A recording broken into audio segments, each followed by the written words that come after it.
Hello ಸ್ನೇಹಿತರೆ, ಎಲ್ಲರಿಗೂ ಇಂದಿನ ತರಗತಿಗೆ ಸ್ವಾಗತ.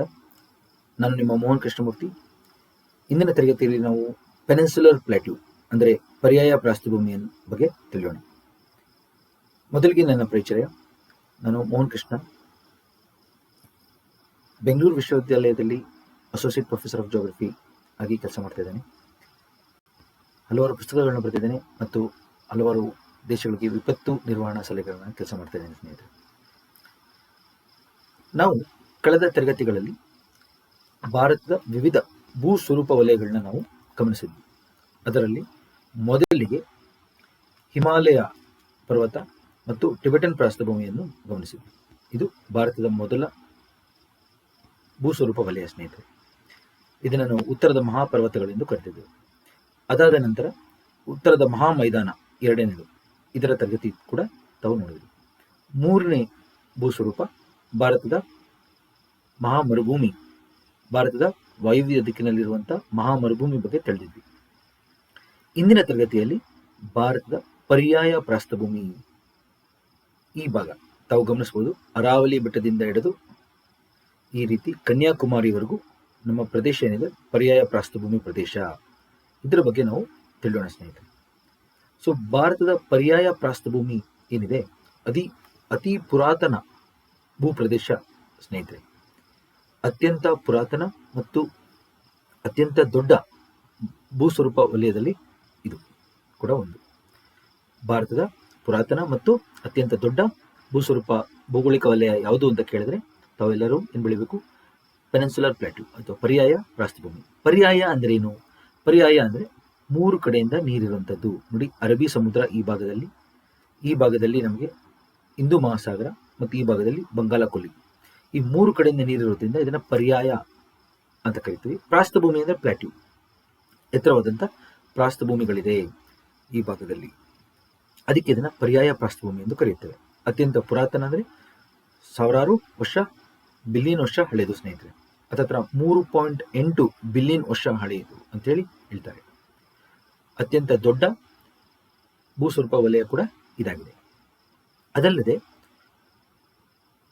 ಅಗ್ನಿಶಿಲೆಗಳು ಮತ್ತು ರೂಪಾಂತರ ಶಿಲೆಗಳು ಒಳಗೊಂಡಿರುವಂತಹ ಪ್ರದೇಶ ಇದಾಗಿದೆ ಸ್ನೇಹಿತರೆ. ಇದರಲ್ಲಿ ಭಾರತದ ಹತ್ತತ್ರ 70% ಅಷ್ಟು ಖನಿಜಗಳು ಇಲ್ಲೇ ಕಂಡುಬರುತ್ತೆ ಸ್ನೇಹಿತರೆ. ಅದಲ್ಲದೆ ಭಾರತದ ಹಲವಾರು ನದಿಗಳು ಪೆನಿನ್ಸುಲರ್ ನದಿಗಳೆಂದು ಕರೆಯುತ್ತೇವಲ್ಲ, ನರ್ಮದಾ ನದಿ ಆಗಿರ್ಬೋದು, ಮಹಾನದಿ ಆಗಿರ್ಬೋದು, ಗೋದಾವರಿ, ಕೃಷ್ಣ, ಕಾವೇರಿ, ಪೆನ್ನರು, ವೈಗಾ, ಈ ಎಲ್ಲ ನದಿಗಳು ಹುಟ್ಟುವಂಥ ಪ್ರದೇಶ ಪೆನಿನ್ಸುಲರ್ ಪ್ರದೇಶವಾಗಿದೆ. ಹತ್ತತ್ರ 70% ಅಷ್ಟು ಜೀವ ವೈವಿಧ್ಯತೆ, ಸಸ್ಯವರ್ಗ ಮತ್ತು ವನ್ಯಜೀವಿಗಳನ್ನು ಕೂಡ ಒಳಗೊಂಡಿದೆ. ತಾವು ಅದನ್ನು ನಾವು ಮುಂದೆ ಇದರಲ್ಲಿ ತಿಳಿಯೋಣ ಸ್ನೇಹಿತರೆ. ಪೆನಿನ್ಸುಲರ್ ಪ್ಲಾಟ್ಯೂ ನಮ್ಮ 4ನೇ ಭೂಸ್ವರೂಪ ವಲಯ. ತಾವಿಲ್ಲಿ ಗಮನಿಸಬಹುದು.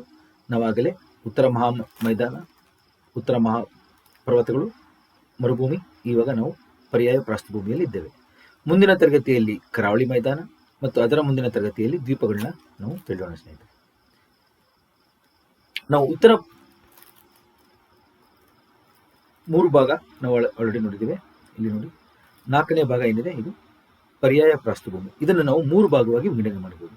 ಮೊದಲನೇದು ಸೆಂಟ್ರಲ್, ಮಧ್ಯ ಪ್ರಸ್ಥಭೂಮಿ, ಪೂರ್ವ ಪ್ರಸ್ಥಭೂಮಿ ಮತ್ತು ಡೆಕ್ಕನ್ ಪ್ರಸ್ಥಭೂಮಿ ಎಂದು ಕರೆಯುತ್ತೇವೆ. ಇಂದಿನ ತರಗತಿಯಲ್ಲಿ ನಾವು ಇದರ ಪರಿಚಯವನ್ನು ನೋಡೋಣ. ತಾವಿಲ್ಲಿ ಮೊದಲು ಅದರ ಗುಣಲಕ್ಷಣಗಳನ್ನು ಗಮನಿಸಿ.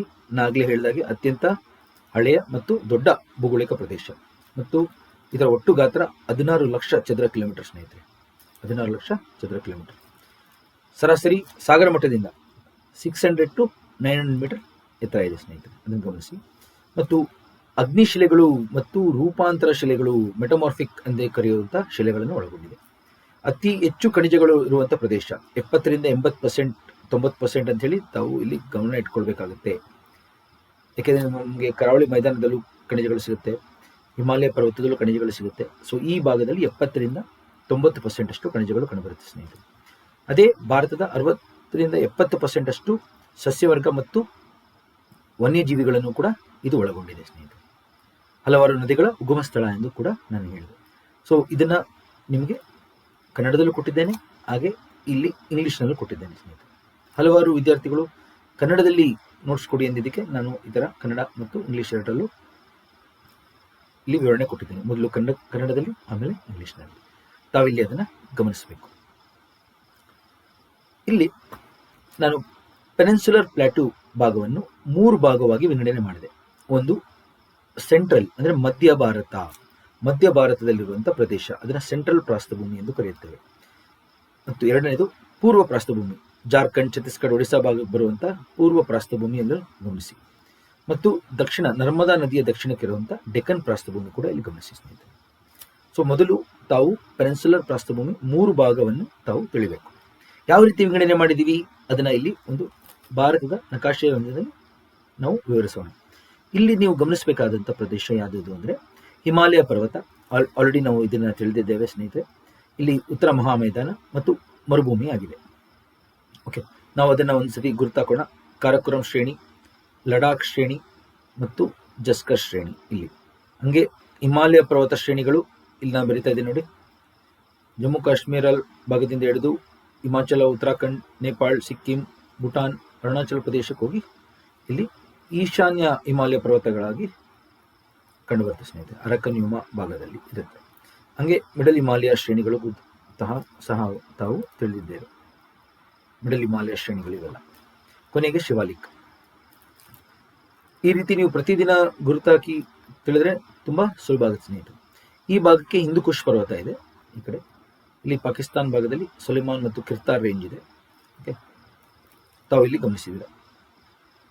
ಹಾಗೆ ಉತ್ತರ ಮಹಾಮೈದಾನದಲ್ಲಿ ಕಂಡುಬರುವಂತಹ ಮುಖ್ಯ ನದಿಗಳು ಸಹ ಇಲ್ಲಿ ಗಮನಿಸಿ. ಕೈಲಾಶ್ ಭಾಗದಿಂದ ಹರಿಯುವಂಥ ಇಂಡಸ್ ನದಿ ಮೊದಲಿಗೆ, ಇಂಡಸ್ ಉಪನದಿಗಳು ಸತ್ಲಜ್ ತಿಳಿದಿದ್ದೀರಾ. ಹಂಗೆ ಜೇಲಂ ನದಿ, ಚೆನಾಬ್ ನದಿ, ರಾವಿ, ಬಿಯಾಸ್, ಸತ್ಲಜ್, ಇದೆಲ್ಲ ನಾವು ಕಳೆದ ತರಗತಿಯಲ್ಲಿ ನೋಡಿದ್ದೇವೆ ಸ್ನೇಹಿತರೆ. ಈ ಕಾರಣದಿಂದ ನಾನು ನಿಮಗೆ ಅದರ ಒಂದು ಚಿಕ್ಕ ವಿವರಣೆ ಕೊಡ್ತಾ ಇದ್ದೀನಿ. ನಾನು ಇಂಡಸ್, ಜೇಲಂ, ಚೆನಾಬ್, ರಾವಿ, ಬಿಯಾಸ್, ಸತ್ಲಜ್ ಪ್ರತಿ ತರಗತಿಯಲ್ಲೂ ಸ್ವಲ್ಪ ನಾವು ರಿವಿಷನ್ ಮಾಡಿದ್ರೆ ಸಹಾಯ ಆಗುತ್ತೆ. ಹಾಗೆ ಗಂಗಾ ನದಿ ಯಾವ ರೀತಿ ಪಂಚಪ್ರಯಾಗಿಂದ ಹುಟ್ಟಿ ಗಂಗಾ ನದಿ ಹರಿಯುತ್ತೆ ಅಂತ ಕೂಡ ನಾನು ಈ ರೀತಿ ಹೇಳಿದ್ದೇನೆ. ಹಾಗೆ ಯಮುನಾ ನದಿ ಕೂಡ ನಾವು ವಿವರಣೆ ಕೊಟ್ಟಿದ್ದೇನೆ ಸ್ನೇಹಿತರೆ. ಯಮುನಾ ನದಿ ಇಲ್ಲಿ ಗಂಗಾದು ಉಪನದಿಯಾಗಿ ಸೇರುತ್ತೆ. ತಾವೆಲ್ಲರೂ ಇದನ್ನ ಮತ್ತೆ ರಿವೈಸ್ ಮಾಡ್ಬೇಕಾಗಿ ಕೇಳ್ಕೊತೀನಿ. ಇಲ್ಲ ಅಂದ್ರೆ ತುಂಬಾ ಕಷ್ಟ ಆಗುತ್ತೆ ಸ್ನೇಹಿತರೆ. ಇದು ಬ್ರಹ್ಮಪುತ್ರ ನದಿ ಯಾವ ರೀತಿ ಹರಿಯುತ್ತೆ ಅಂತ ನೋಡಿ. ಭಾರತಕ್ಕೆ ಬಂದು ಈ ರೀತಿ ಬಾಂಗ್ಲಾದೇಶಕ್ಕೆ ಗಂಗಾ ನದಿಗೆ ಸೇರುತ್ತೆ. ಈ ರೀತಿ ನಾವು ಗಂಗಾ ಮಕಜ ಭೂಮಿಯನ್ನು ಕೂಡ ನೋಡಿದ್ದೀವಿ ನಾವು ಕಳೆದ ತರಗತಿಯಲ್ಲಿ. ಈಗ ಮರುಭೂಮಿಯ ಪ್ರದೇಶ ಯಾವುದು ಅದನ್ನು ಸಹ ಗಮನಿಸಿ. ಮರುಭೂಮಿ ಪ್ರದೇಶ ಅದು ಅರಾವಲಿ ಬೆಟ್ಟದ ಪಶ್ಚಿಮದಲ್ಲಿರುವಂಥದ್ದೇ ನಮ್ಮ ಇಲ್ಲಿ ಅರಾವಲಿ ಬೆಟ್ಟದ ಪಶ್ಚಿಮದಲ್ಲಿರೋದೇ ಥಾರ್ ಮರುಭೂಮಿ. ಇದನ್ನ ಕೂಡ ನೋಡಿದ್ವಿ. ಮೊದಲಿಗೆ ಹಿಮಾಲಯ ಪರ್ವತಗಳು, ಉತ್ತರ ಮಹಾಮೈದಾನ ಎರಡನೇದು, ಮೂರನೇದು ಥಾರ್ ಮರುಭೂಮಿಯನ್ನು ನೋಡಿದ್ವಿ ನಾವು. ಈಗ ಪರ್ಯಾಯ ಪ್ರಸ್ಥಭೂಮಿ ಪ್ರದೇಶ ಎಲ್ಲಿಂದ ಶುರುವಾಗುತ್ತೆ? ಇಲ್ಲಿ ಅರಾವಲಿ ಬೆಟ್ಟದಿಂದ ಶುರುವಾಗುತ್ತೆ ಸ್ನೇಹಿತರೆ. ಅರಾವಲಿ ಬೆಟ್ಟ ಗುಜರಾತ್ ಮತ್ತು ರಾಜಸ್ಥಾನ್ ಬೆಟ್ಟದಲ್ಲಿ ಇಂದ ಶುರುವಾಗಿ ಈ ಕಡೆ ಹರಿಯಾಣ, ಡೆಲ್ಲಿ ನಗರದವರೆಗೂ ಹರಡಿದೆ ಸ್ನೇಹಿತರೆ. ಇಲ್ಲಿವರೆಗೂ ಇದೆ.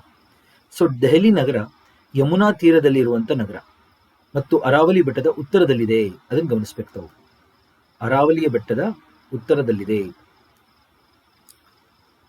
ನೋಡಿ. ಅರಾವಲಿ ಬೆಟ್ಟದ ಉತ್ತರದಲ್ಲಿ ಮತ್ತು ಯಮುನಾ ನದಿ ತೀರದಲ್ಲಿರುವಂತ ನಗರನೇ ದೆಹಲಿ. ಸೊ ಅದರ ದಕ್ಷಿಣ ಭಾಗದಲ್ಲಿ ಮೌಂಟ್ ಅಬು ಮತ್ತು ಗುರು ಶಿಖರ್ ಗುರುತಿಸಿ. ಎಲ್ಲರೂ ಮೌಂಟ್ ಅಬು ಮತ್ತು ಗುರು ಶಿಖರ್ ಅತಿ ಎತ್ತರದ ಶಿಖರ ಮತ್ತು ಜೈನ್ ಪಿಲಿಗ್ರಿಮ್ ಸೆಂಟರ್ ಕೂಡ ಇದು. ಗುರು ಶಿಖರ್ ಮತ್ತು ಮುಖ್ಯ ಶಿಖರಗಳು ಗುರು ಶಿಖರ್ ಮತ್ತು ಮೌಂಟ್ ಅಬು. ಇದೇ ಅರಾವಲಿ ಬೆಟ್ಟ ಮತ್ತು ಈ ಭಾಗ ನೋಡಿದ್ರಿ ಯಾವ ರೀತಿ ಇದೆ ಅಂತ. ಈಗ ನಾನು ಇದನ್ನ 3 ಭಾಗವಾಗಿ ವಿಂಗಡಣೆ ಮಾಡ್ತೇನೆ. ಯಾವ ರೀತಿ? ಇಲ್ಲಿ ಒಂದು ಛತ್ತೀಸ್ಗಢದಲ್ಲಿ ಮತ್ತು ಮಧ್ಯಪ್ರದೇಶ ಛತ್ತೀಸ್ಗಢ ಭಾಗದಲ್ಲಿ ಮೈಕಾಲಾ ಎಂಬ ಶ್ರೇಣಿ ಇದೆ.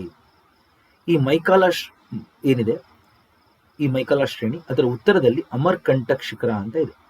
ಅಮರ್ಕಂಟಕ್, ಇದು ಹೆಸರು ಅಮರ್ಕಂಟಕ್. ನಾನು ಚಿಕ್ಕದಾಗಿ ಬರ್ದಿರ್ತೀನಿ ಅಮರ್ಕಂಟಕ್ ಅಂತೇಳಿ. ಈ ಅಮರ್ಕಂಟಕ್ ಶಿಖರದಿಂದ 3 ನದಿ ಹುಟ್ಟುತ್ತೆ ಸ್ನೇಹಿತರೆ. ಒಂದು ಸೋನ್ ನದಿ ಉತ್ತರಕ್ಕೆ ಹೋಗಿ ಗಂಗಾಕ್ಕೆ ಸೇರುತ್ತೆ, ಸೋನ್ ನದಿ. ಇನ್ನೊಂದು ನರ್ಮದಾ ನದಿ ಈ ರೀತಿ ಹರಿಯುತ್ತೆ ಸ್ನೇಹಿತರೆ. ಇಲ್ಲಿ ಈ ರೀತಿ ಛತ್ತೀಸ್ಗಢದಿಂದ ಶುರುವಾಗಿ ಮಧ್ಯಪ್ರದೇಶ ಮುಖಾಂತರ ಹರಿದು ಗುಜರಾತ್ನಲ್ಲಿ ಹೋಗಿ ನರ್ಮದಾ ನದಿ ನೋಡಿ ಗಲ್ಫ್ ಆಫ್ ಕಂಬತ್ ಅರಬ್ಬಿ ಸಮುದ್ರಕ್ಕೆ ಸೇರುತ್ತೆ. ಈ ಭಾಗ ನರ್ಮದಾ ನದಿ. ಈ ನರ್ಮದಾ ನದಿ ಏನಿದೆ ಅದು ಉತ್ತರ ಭಾರತ ಮತ್ತು ದಕ್ಷಿಣ ಭಾರತವನ್ನು ವಿಂಗಡಿಸಿದೆ. ನರ್ಮದಾ ಉತ್ತರಕ್ಕೆ ಇರೋದಲ್ಲ ಉತ್ತರ ಭಾರತ, ನರ್ಮದಾ ದಕ್ಷಿಣಕ್ಕೆ ಇರೋದಲ್ಲ ದಕ್ಷಿಣ ಭಾರತ. ಸೊ ಈ ರೀತಿ ಇನ್ನೊಂದು ನದಿ ಇದೆ ಸ್ನೇಹಿತರೆ, ಅದರ ಹೆಸರು ಜೋಹಿಲಾ ನದಿ ಅಂತೇಳಿ. ಅದು ಹೋಗಿ ಸೋಂದ್ ಉಪನದಿಯಾಗಿ ಸೇರುತ್ತೆ. ಜೋಹಿಲಾ ನದಿ ಏನಿದೆ ಅದು ಸೋಂದ್ ಉಪನದಿ. ಸೊ ಅಮರ್ಕಂಟಕ್ಕಿಂದ 3 ನದಿಗಳು ಯಾವುವು? ಸೋನ್ ನದಿ, ಅದನ್ನು ಮತ್ತೆ ಇಲ್ಲಿ ಗೊತ್ತಾಗ್ತಾ ಇದೆ ನೋಡಿ, ಸೋನ್ ನದಿ. ಸೋನ್ಭದ್ರಾ ಅಂತ ಒಂದು ಜಿಲ್ಲೆ ಬರುತ್ತೆ ಉತ್ತರ ಪ್ರದೇಶದಲ್ಲಿ, ಸೋನ್ಭದ್ರಾ ಜಿಲ್ಲೆ. ತಾವೆಲ್ಲರೂ ಕೇಳಿರ್ತೀರ, ಚಿನ್ನ ಸಿಕ್ಕಿದೆ ಅಂತೇಳಿ ಇವಾಗ ಪದೇ ಪದೇ ವಾರ್ತೆಯಲ್ಲಿತ್ತು. ಅದೇ ಸೋನ್ಭದ್ರಾ ಜಿಲ್ಲೆ. ಆ ಜಿಲ್ಲೆಗೆ ಈ ನದಿಯಿಂದ ಹೆಸರಿಟ್ಟಿದ್ದಾರೆ, ಸೋನ್ ನದಿ.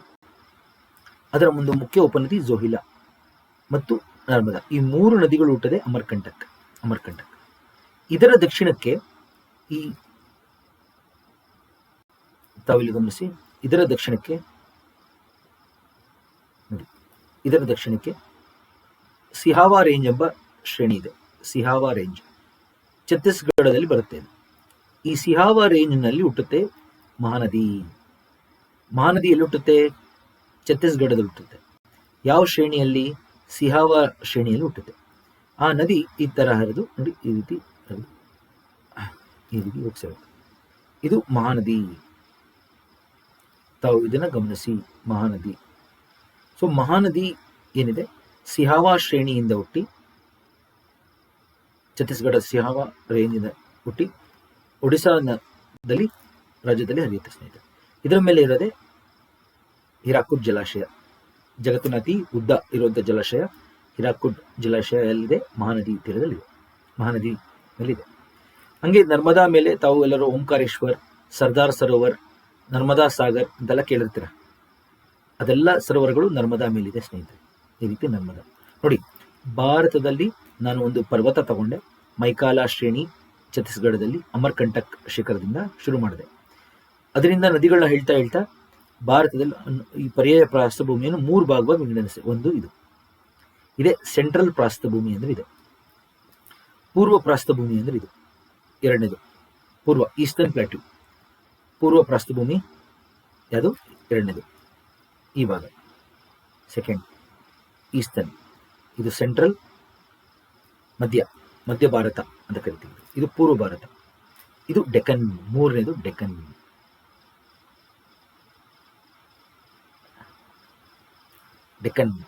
ಡೆಕ್ಕನ್ ಎಂಬ ಪದ ಏನಿದೆ, ಡಕ್ಕನ್ ಎಂಬ ಪದದಿಂದ ಬಂದಿದೆ. ಹಿಂದಿನಲ್ಲಿ ಡಕ್ಕನ್ ಅಂದ್ರೆ ಮುಚ್ಚಳ ಅಂತ. ಯಾವ್ದಾರ ಒಂದು ಬೌಲ್ದು ಮೇಲ್ಭಾಗ ಇರುತ್ತಲ್ಲ, ಈ ಕೆಳಭಾಗದಲ್ಲಿ ಯಾವ ರೀತಿ ಕಾಣುತ್ತೆ ಅದನ್ನ ಡಕ್ಕನ್ ಅಂತ ಕರೀತಾರೆ ಅವರು. ಇದು ಒಂದು ರೀತಿ ಮುಚ್ಚಳದ ತರ ಇದೆ. ಉತ್ತರ ಭಾರತ ಒಂದು ಇದಾದ್ರೆ ಅದಕ್ಕೆ ಮುಚ್ಚಳ, ಅದಕ್ಕೋಸ್ಕರ ಡಕ್ಕನ್ ಅಂತ ಕರೀತಾರೆ. ಅದು ಹೋಗಿ ಬ್ರಿಟಿಷರ್ಸ್ ಅದನ್ನ ಡೆಕ್ಕನ್ ಅಂತ ಹೇಳಿ ಉಚ್ಚಾರಣೆ ಮಾಡಿ ಅದು ಸ್ಪೆಲ್ಲಿಂಗ್ ಈ ರೀತಿ ಬರೆದ್ರು. ಸೊ ಈ ರೀತಿ ಡೆಕ್ಕನ್ ಪ್ರಸ್ಥಭೂಮಿ, ಸೆಂಟ್ರಲ್ ಪ್ರಸ್ಥಭೂಮಿ ಮತ್ತು ಪೂರ್ವ ಪ್ರಸ್ಥಭೂಮಿ ಈ ರೀತಿ ವಿಂಗಡಣೆ ಮಾಡಿ ಇದನ್ನ ತಾವು ಗಮನಿಸಬೇಕು. ಯಾಕೆಂದ್ರೆ ಇದರ ಬಗ್ಗೆ ಎಲ್ಲೂ ಮಾಹಿತಿ ಇಲ್ಲ. ಭಾರತವನ್ನು ಯಾವ ರೀತಿ ವಿಂಗಡಣೆ ಮಾಡಿದ್ದಾರೆ ಅಂತೇಳಿ ಎಲ್ಲಿ ಮಾಹಿತಿ ಇಲ್ಲ. ಅದನ್ನ ನಾನು ಇಲ್ಲಿ ಕೊಡ್ತಾ ಇದ್ದೀನಿ ಸ್ನೇಹಿತರೆ. ತಾವು ಇಲ್ಲಿ ಎಲ್ಲ ಪರೀಕ್ಷೆಗಳಲ್ಲೂ ಕೇಳುವಂತ ಮಾಹಿತಿ ಇದೆ. ತಪ್ಪದೆ ಇದನ್ನ ನೀವು ಅಟ್ಲಸ್ನಲ್ಲಿ ನೋಡಿ ಗುರುತಿಸಿ. ಈ ರೀತಿ ಸೆಂಟ್ರಲ್ ಮತ್ತು ಈಸ್ಟರ್ನ್ ಮತ್ತು ಡೆಕ್ಕನ್ 3 ಭಾಗವಾಗಿ ವಿಂಗಡಣೆ ಮಾಡಿದೆ. ಈಗ ಇದರ ಉತ್ತರದಲ್ಲಿ ಯಾವುದಿದೆ ನೋಡೋಣ. ಸೆಂಟ್ರಲ್ ಭಾಗ ನೋಡಿದ್ರೆ ಎಲ್ಲರೂ ಇದನ್ನ ಗುರುತಿಸಿದ್ದೀರಾ? ಎಲ್ಲರೂ ಇಲ್ಲಿ ಗಮನಿಸಿ. ಇದರ ಉತ್ತರಕ್ಕೆ, ನರ್ಮದಾದ ಉತ್ತರಕ್ಕೆ ಉತ್ತರ ಭಾರತ, ನರ್ಮದಾ ದಕ್ಷಿಣಕ್ಕೆ ದಕ್ಷಿಣ ಭಾರತ, ಇದು ಪೂರ್ವ ಭಾರತ. ಇದು ಈ ಭಾಗ. ಇಲ್ಲಿ ಗಮನಿಸಿ, ಸೆಂಟ್ರಲ್ ಭಾಗದಲ್ಲಿ ಯಾವ ಶಿಖರಗಳು ಬರುತ್ತೆ, ಯಾವ ಶ್ರೇಣಿಗಳು ಬರುತ್ತೆ, ಯಾವ ಪ್ರಸ್ಥಭೂಮಿ ಬರುತ್ತೆ ನೋಡೋಣ. ನರ್ಮದಾದ ಉತ್ತರಕ್ಕೆ ಇರೋದೇ ವಿಂಧ್ಯ ಪರ್ವತ. ಗಮನಿಸಿ ಎಲ್ಲರೂ, ವಿಂಧ್ಯ ಪರ್ವತ ಶ್ರೇಣಿ. ಹಂಗೆ ಕೈಮೂರ್ ಶ್ರೇಣಿ, ಕೈಮೂರ್ ಪರ್ವತ ಶ್ರೇಣಿಗಳು, ವಿಂಧ್ಯ ಮತ್ತು ಕೈಮೂರ್. ಮತ್ತು ಮಾಲ್ವಾ ಪ್ಲಾಟ್ಯೂ, ಅದರ ಬಗ್ಗೆ ನಾನು ಆಲ್ರೆಡಿ ಬರೆದಿದ್ದೇನೆ, ಒಂದು ಚಿತ್ರದಲ್ಲಿ ನಾನು ತೋರಿಸ್ತೇನೆ. ಮಾಲ್ವಾ ಪ್ಲಾಟ್ಯೂ ಕೇಳಿರ್ತಾರೆ ಎಲ್ಲರೂ. ಮಾಲ್ವಾ, ವಿಂಧ್ಯ, ಕೈಮೂರ್, ಬುಂಡೇಲ್ಖಂಡ್ ಭಾಗ, ಬಾಗಿಲ್ಖಂಡ್ ಭಾಗ, ಈ ರೀತಿ ಹಲವಾರು ಪ್ರಸ್ಥಭೂಮಿಗಳು ಇದೆ ಸ್ನೇಹಿತರೆ. ಅದನ್ನ ತಾವೆಲ್ಲರೂ ಇಲ್ಲಿ ನೋಡಿ, ನಾನು ಅದನ್ನು ಹೇಳಿದ್ದನ್ನ ಇಲ್ಲಿ ಆಲ್ರೆಡಿ ಬರೆದಿದ್ದೇನೆ. Aravalli, Malwa, Vindhya, ಬುಂಡೇಲ್ಖಂಡ್, ಬಾಗಿಲ್ಖಂಡ್, ಬಾಂದೇರ್ plateau, Kaimur hills. ಇದಿಷ್ಟು ತಾವು ಇಲ್ಲಿ ಗಮನಿಸಬೇಕು. ಇಲ್ಲಿ ಈ ಭಾಗದಲ್ಲಿ ಗಮನಿಸಬೇಕು. ಅರಾವಲಿ ಆಯ್ತಾ ನೋಡಿ, ಫಸ್ಟ್ ಮತ್ತೆ ಅರಾವಲಿಸಿಂದ ಶುರು ಮಾಡಿ. ಅರಾವಲಿ ಆಯ್ತು, ಮಾಲ್ವಾ ಆಯ್ತು, ವಿಂಧ್ಯ ಪರ್ವತ, ಕೈಮೂರ್ ಪರ್ವತ, ಇಲ್ಲಿ ಕೈಮೂರ್, ಬುಂಡೇಲ್ಖಂಡ್, ಬಾಗಿಲ್ಖಂಡ್, ಬಾಂದೇರ್ ಪ್ಲಾಟ್ಯೂ. ಈ ರೀತಿ 7 ಭಾಗಗಳನ್ನು ಒಳಗೊಂಡಿದೆ. ಇವೆಲ್ಲ ಭೂಸ್ವರೂಪ ಪ್ರದೇಶಗಳು ನಮ್ಮ ಈ ಭಾಗದಲ್ಲಿರುವಂಥದ್ದು. ಓಕೆ, ಇದನ್ನು ಗಮನಿಸಬೇಕು ತಾವೆಲ್ಲರೂ. ಅದೇ ರೀತಿ ಈಸ್ಟರ್ನ್ ಪ್ಲಾಟ್ಯೂ, ಪೂರ್ವ. ಓಕೆ, ಅದನ್ನು ಗಮನಿಸೋಣ. ಇಲ್ಲಿ ಛೋಟಾ ನಾಗ್ಪುರ್ ಪ್ಲಾಟ್ಯೂ ಅಂತೆಲ್ಲ ಕೇಳಿರ್ತೀರೆಲ್ಲರೂ. ಛೋಟಾ ನಾಗ್ಪುರ್ ಪ್ಲಾಟ್ಯೂ ಅತಿ ಪ್ರಸಿದ್ಧವಾದಂಥ ಪ್ರಸ್ಥಭೂಮಿ. ಛೋಟಾ ನಾಗ್ಪುರ್ ಪ್ಲಾಟ್ಯೂ ಯಾಕೆ ಇದು ಪ್ರಸಿದ್ಧ ಅಂದರೆ, ಭಾರತದ ಹತ್ರ 60% ಅಷ್ಟು ಖನಿಜಗಳು ಇಲ್ಲೇ ಇದೆ, ಜಾರ್ಖಂಡ್ ಭಾಗದಲ್ಲೇ ಇದೆ. ಜಾರ್ಖಂಡ್, ಛತ್ತೀಸ್ಗಢ, ಒಡಿಸ್ಸಾ ಏನಿದೆ, ಇದನ್ನು ನಾವು ಹಾರ್ಟ್ಲ್ಯಾಂಡ್ ಆಫ್ ಇಂಡಿಯಾ ಅಂತಾನೆ ಕರಿತೀವಿ ಸ್ನೇಹಿತರೆ. ಭಾರತದ ಹೃದಯ ಭಾಗ ಎಂದು ಕರೆಯುತ್ತೇವೆ. ಯಾಕೆಂದರೆ ಭಾರತದ 60% ಅಷ್ಟು ಖನಿಜಗಳು ಇಲ್ಲೇ ಇದೆ, ಈ ಪ್ರದೇಶದಲ್ಲೇ ಸೀಮಿತಗೊಂಡಿದೆ. ಓಕೆ, ಸೊ ಈ ಕಾರಣದಿಂದ ತಾವು ಇದನ್ನು ಗಮನಿಸಬೇಕು. ಅತಿ ಹೆಚ್ಚು ಖನಿಜಗಳು ಸಿಗೋದ್ರಿಂದ ಈ ಪ್ರದೇಶವನ್ನು ಅತಿ ಮುಖ್ಯ ಭಾಗವೆಂದು ನಾವು ಗುರುತಿಸ್ತಾ ಇದ್ದೀವಿ. ಯಾವ ರಾಜ್ಯಗಳು ಬರುತ್ತೆ? ಜಾರ್ಖಂಡ್, ಛತ್ತೀಸ್ಗಢ, ಒರಿಸ್ಸಾ ಮತ್ತು ಪಾರ್ಟ್ಸ್ ಆಫ್ ವೆಸ್ಟ್ ಬೆಂಗಾಲ್ ಭಾಗಗಳು ಇಲ್ಲಿ ಗುರುತಿಸಬಹುದು. ಇದನ್ನು ನಾವು ಹಜಾರಿಬಾಗ್ ಮತ್ತು ರಾಂಚಿ ಪ್ರಸ್ಥಭೂಮಿಗಳು ಎಂದು ಕರೆಯುತ್ತೇವೆ. ಈ ಛೋಟಾ ನಾಗ್ಪುರ್ ಏನಿದೆ ಅದರ 2 ಭಾಗಗಳು ಈ ರೀತಿ ಇದೆ. ಇಲ್ಲಿ ರಾಜ್ಮಹಲ್ ಅಂತ ಶಿಖರ ಇದೆ ಸ್ನೇಹಿತರೆ, ರಾಜ್ಮಹಲ್ ಶಿಖರ, ಅದನ್ನು ಸಹ ನೀವು ಇಲ್ಲಿ ಗಮನಿಸಬೇಕು. ರಾಜ್ಮಹಲ್ ಶಿಖರ, ರಾಜ್ಮಹಲ್ ಗಂಗಾ ಅದರ ಉತ್ತರ ಕರೆಯುತ್ತೆ, ಅದಕ್ಕೋಸ್ಕರ ನಾನು ಈ ರೀತಿ ತೋರಿಸ್ತಾ ಇದ್ದೀನಿ ತಮಗೆ. ಹಂಗೆ ಇಲ್ಲಿ ಗಮನಿಸಬೇಕು, ಗರಜತ್ ಎಂಬ ಶಿಖರ ಇದೆ. ಗರಜತ್ ಮತ್ತು ರಾಜ್ಮಹಲ್ ಆಯಿತು, ಗರಜತ್ ಇಲ್ಲಿದೆ, ಒಡಿಸ್ಸಾದಲ್ಲಿ ಗರಜತ್ ಗಮನಿಸಿ. ಓಕೆ, ಗಮನಿಸಿ ಎಲ್ಲರೂ. ನಾನು ಆಲ್ರೆಡಿ ಇದನ್ನು ಇಲ್ಲಿ ಬರೆದಿದ್ದೇನೆ, ಇಲ್ಲಿ ಗಮನಿಸಿ. ಛೋಟಾ ನಾಗ್ಪುರ್, ರಾಜ್ಮಹಲ್, ರಾಮ್ಗರ್, ಗರಜತ್, ಅದನ್ನೆಲ್ಲಿ ತೋರಿಸ್ತಾ ಇದ್ದೀನಿ ನೋಡಿ ಸ್ನೇಹಿತರೆ. ಛೋಟಾ ನಾಗ್ಪುರ್ ಪ್ಲಾಟ್ಯೂ ಇಲ್ಲಾಯಿತು, ಜಾರ್ಖಂಡ್ ಭಾಗದಲ್ಲಿ. ರಾಜ್ಮಹಲ್ ಆಯ್ತು ಇಲ್ಲಿ, ಗರಜತ್ ಒಡಿಸ್ಸಾ, ರಾಮ್ಗರ್ ಇಲ್ಲಿ ಛತ್ತೀಸ್ಗಢದಲ್ಲಿ ರಾಮ್ಗಢ್ ಭಾಗ. ತಾವೆಲ್ಲರೂ ಇದನ್ನು ತಪ್ಪದೇ ನಿಮ್ಮ ಅಟ್ಲಾಸ್ನಲ್ಲಿ ನೋಡಬೇಕು. ಸೊ ಈ ರಾಜ್ಮಹಲ್ ಪರ್ವತಗಳೇನಿದೆ, ಜಾರ್ಖಂಡ್ ಮತ್ತು ವೆಸ್ಟ್ ಬೆಂಗಾಲಿಂದ ಸೇರಿ ಈ ಕಡೆ ಮೇಘಾಲಯ ಕಡೆಗೆ ಮುಂದುವರಿಯುತ್ತೆ ಸ್ನೇಹಿತರೆ. ಗಾರೋ ಕಾಶಿ ಜೇಂತಿಯಾ ಅಂತೇಳಿ, ಗಾರೋ ಕಾಶಿ ಜೇಂತಿಯಾ ಮೇಘಾಲಯದಲ್ಲಿ ಏನಿದೆ ಅದು ರಾಜ್ಮಹಲದ ಮುಂದುವರೆದ ಭಾಗ. ಅಂದರೆ ನಮ್ಮ ಪೂರ್ವ ಪ್ರಸ್ಥಭೂಮಿ ರಾಜ್ಮಹಲ್ ಆ ಕಡೆಗೆ, ಮೇಘಾಲಯ ಕಡೆಗೆ ಮುಂದುವರಿಯುತ್ತೆ.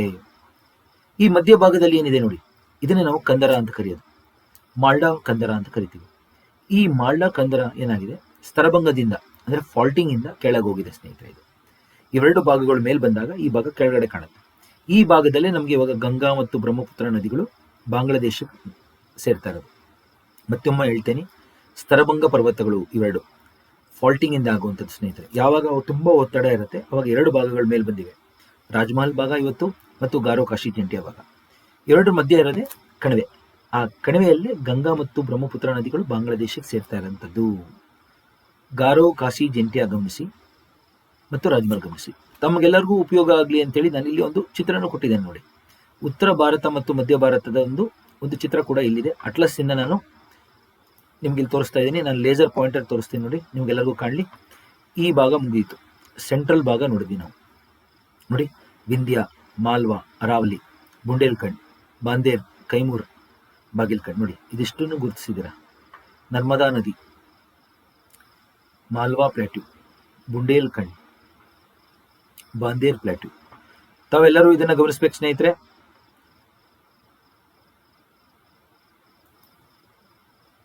ಝೂಮ್ ಮಾಡ್ತಿದ್ದೀನಿ ನೋಡಿ, ಎಲ್ಲರಿಗೂ ಸುಲಭ ಆಗಲಿ ಅಂತೇಳಿ. ನರ್ಮದಾ, ಮಾಲ್ವಾ, ವಿಂಧ್ಯ, ಅರಾವಲಿ, ಬುಂಡೇಲ್ಖಂಡ್, ಬಾಂದೇರ್ ಪ್ಲಾಟ್ಯೂ, ಕೈಮೂರ್ ಹಿಲ್ಸ್, ಬಾಗಿಲ್ಖಂಡ್, ಇದಿಷ್ಟು ಮಧ್ಯಭಾಗ. ಹಾಗೆ ಈಸ್ಟರ್ನ್ ಭಾಗ ಬನ್ನಿ, ಈ ಭಾಗಕ್ಕೆ ಬನ್ನಿ. ಇಲ್ಲಿ ನೋಡಿ, ಗರಜತ್, ರಾಮ್ಗರ್, ಛೋಟಾ ನಾಗ್ಪುರ್ ಪ್ಲಾಟ್ಯೂ, ಇಲ್ಲಿ ಗಮನಿಸಿ. ಛೋಟಾ ನಾಗ್ಪುರ್ ಪ್ಲಾಟ್ಯೂ, ಅದರಲ್ಲಿ ಹಜಾರಿಬಾಗ್, ರಾಂಚಿ, ಇಲ್ಲಿ ರಾಜ್ಮಹಲ್. ಈ ರಾಜ್ಮಹಲ್ ಮುಂದುವರೆದ ಭಾಗನೇ ಗಾರೋ ಕಾಶಿ ಜೇಂಟಿಯಾ. ಆ ಗಾರೋ ಕಾಶಿ ಜೇಂಟಿಯಾ ಹೋಗಿ ಬರೇಲ್, ಮಿಕೀರ್ ಪರ್ವತಗಳು, ಬರೇಲ್ ಮತ್ತು ಮಿಕೀರ್ ಪರ್ವತಗಳನ್ನ ತಾವಿಲ್ಲಿ ಗಮನಿಸಬಹುದು. ಇದನ್ನ ನಾನು ಝೂಮ್ ಮಾಡಿ ತೋರಿಸ್ತಾ ಇದ್ದೀನಿ, ತಮ್ಮೆಲ್ಲರಿಗೂ ಅಟ್ಲಸ್ ಇಲ್ಲದೆ ಇರೋರಿಗೆ ಸಹ ಇಲ್ಲಿ ಸುಲಭ ಆಗುತ್ತೆ. ಓಕೆ, ಮೈಕಾಲ ಶ್ರೇಣಿಯಿಂದ ಈ ಕಡೆ ಬರೋದಲ್ಲ, ಪೂರ್ವ ಪ್ರಸ್ಥಭೂಮಿ, ಛೋಟಾ ನಾಗ್ಪುರ್, ರಾಂಚಿ, ಓಕೆ, ಹಜಾರಿಬಾಗ್ ಪ್ಲಾಟ್ಯೂ ಆಯಿತು. ರಾಮ್ಗರ್ ಆಯಿತು, ಗರಜತ್, ರಾಜ್ಮಹಲ್, ಗಾರೋ, ಕಾಶಿ, ಜಂಟಿಯಾ, ಮಿಕಿರ್ ಮತ್ತು ಬರೇಲಿ. ಈ ರಾಜ್ಮಹಲ್ ಅಲ್ಲಿ ತಾವು ಇಲ್ಲಿ ಪಾರಸ್ನಾಥ್ ಶಿಖರ ಕೂಡ ನೋಡ್ಬೋದು. ಪಾರಸ್ನಾಥ್ ಶಿಖರ ಇದು ಕೂಡ ಜೈನ್ ಪಿಲಿಗ್ರಿಮ್ ಸೆಂಟರ್, ತುಂಬಾ ಜೈನ್ ಜನರ ಮುಖ್ಯ ಕೇಂದ್ರ ರಾಜ್ಮಹಲ್ ಅಲ್ಲಿದೆ. ಹಂಗೆ ಗಾರೋ, ಕಾಶಿ, ಜಂಟಿಯಾ, ಈ ಗ್ಯಾಪ್ನೇ ನಾವು ಗಾರೋ ರಾಜ್ಮಹಲ್ ಗ್ಯಾಪ್ ಅಂತ ಕರಿತೀವಿ. ತಾವು ಇಲ್ಲಿ ಗಮನಿಸ್ಬೋದು, ಗಂಗಾ ನದಿ ನೋಡಿ ಎಂಟರ್ ಆಗ್ತಾ ಇದೆ, ಹಿಂಗೆ ಬ್ರಹ್ಮಪುತ್ರ ನದಿ ನೋಡಿ ಬರ್ತಾ ಇದೆ. ಗಂಗಾ ಮತ್ತು ಬ್ರಹ್ಮಪುತ್ರ ನದಿ ಬಾಂಗ್ಲಾದೇಶ ಸೇರುವಂತ ಪ್ರದೇಶ ಯಾವುದು ಅಂದ್ರೆ ಇದೆ ಗಾರೋ ರಾಜ್ಮಹಲ್ ಗ್ಯಾಪ್. ತಾವು ಅದನ್ನ ಇಲ್ಲಿ ಗಮನಿಸಬೇಕು. ಮತ್ತೊಮ್ಮೆ ನಾನು ಲೇಸರ್ ಪಾಯಿಂಟರ್ ಮುಖಾಂತರ ತಮಗೆಲ್ಲರಿಗೂ ತೋರಿಸ್ತಾ ಇದ್ದೀನಿ ನೋಡಿ, ಯಾಕೆಂದ್ರೆ ಹಲವಾರು ವಿದ್ಯಾರ್ಥಿಗಳು ಪಾಯಿಂಟರ್ ಕಾಣ್ತಾ ಇಲ್ಲ ಅಂತ ಹೇಳಿ ಹೇಳಿದ್ರು, ಅದಕ್ಕೋಸ್ಕರ ನಾನು ಇಲ್ಲಿ ಲೇಸರ್ ಪಾಯಿಂಟರ್ ಮುಖಾಂತರ ಈ ಜಾಗಗಳನ್ನ ತೋರಿಸ್ತಾ ಇದ್ದೀನಿ. ತಾವೆಲ್ಲರೂ ಇಲ್ಲಿ ಮಲಯಗಿರಿ, ಮಹೇಂದ್ರಗಿರಿ ಶಿಖರಗಳನ್ನ ನೋಡ್ಬೋದು. ಇಲ್ಲಿ ಮಹೇಂದ್ರಗಿರಿ ಮತ್ತು ಮಲಯಗಿರಿ ಶಿಖರಗಳು. ಓಕೆ, ನಿಮ್ಮ ಪುಸ್ತಕದಲ್ಲಿ ಪೂರ್ವ ಘಟ್ಟಗಳ ಅತಿ ಎತ್ತರದ ಶಿಖರಗಳೆಂದು ಕೊಟ್ಟಿದ್ದಾರೆ ಸ್ನೇಹಿತರೆ. ಅದರ ಬಗ್ಗೆ ಕೂಡ ನಾನು ವಿವರಣೆಗಳು ಕೊಡ್ತೀನಿ ಮುಂದಕ್ಕೆ, ಈ ಭಾಗದಲ್ಲಿ ನೋಡಿ.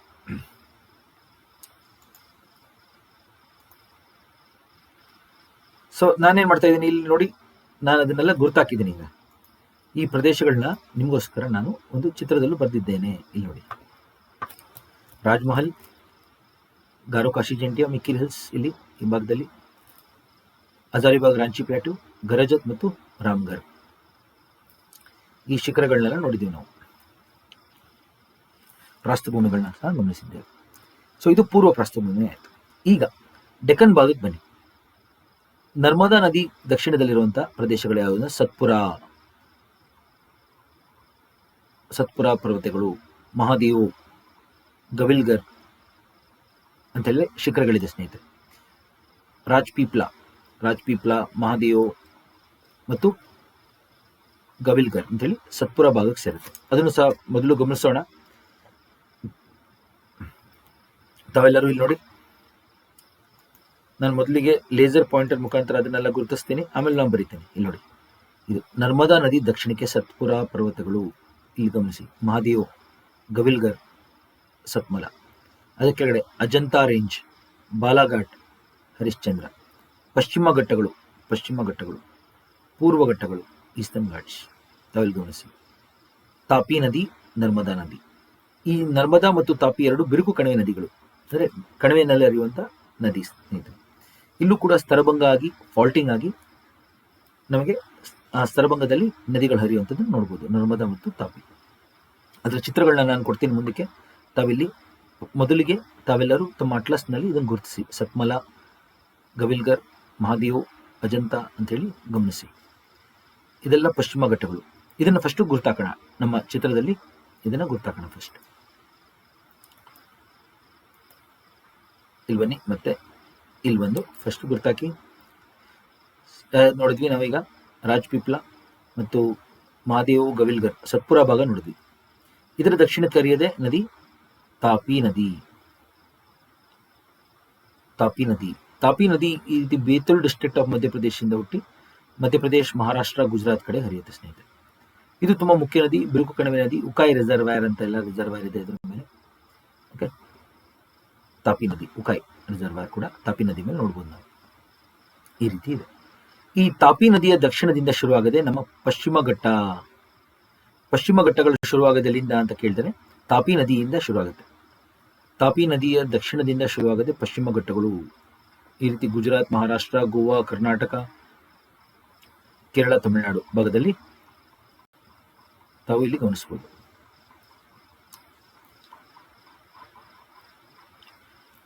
ಇದನ್ನು ನಾವು ಪಶ್ಚಿಮ ಘಟ್ಟಗಳು ಅಂತ ಕರಿತೇವೆ.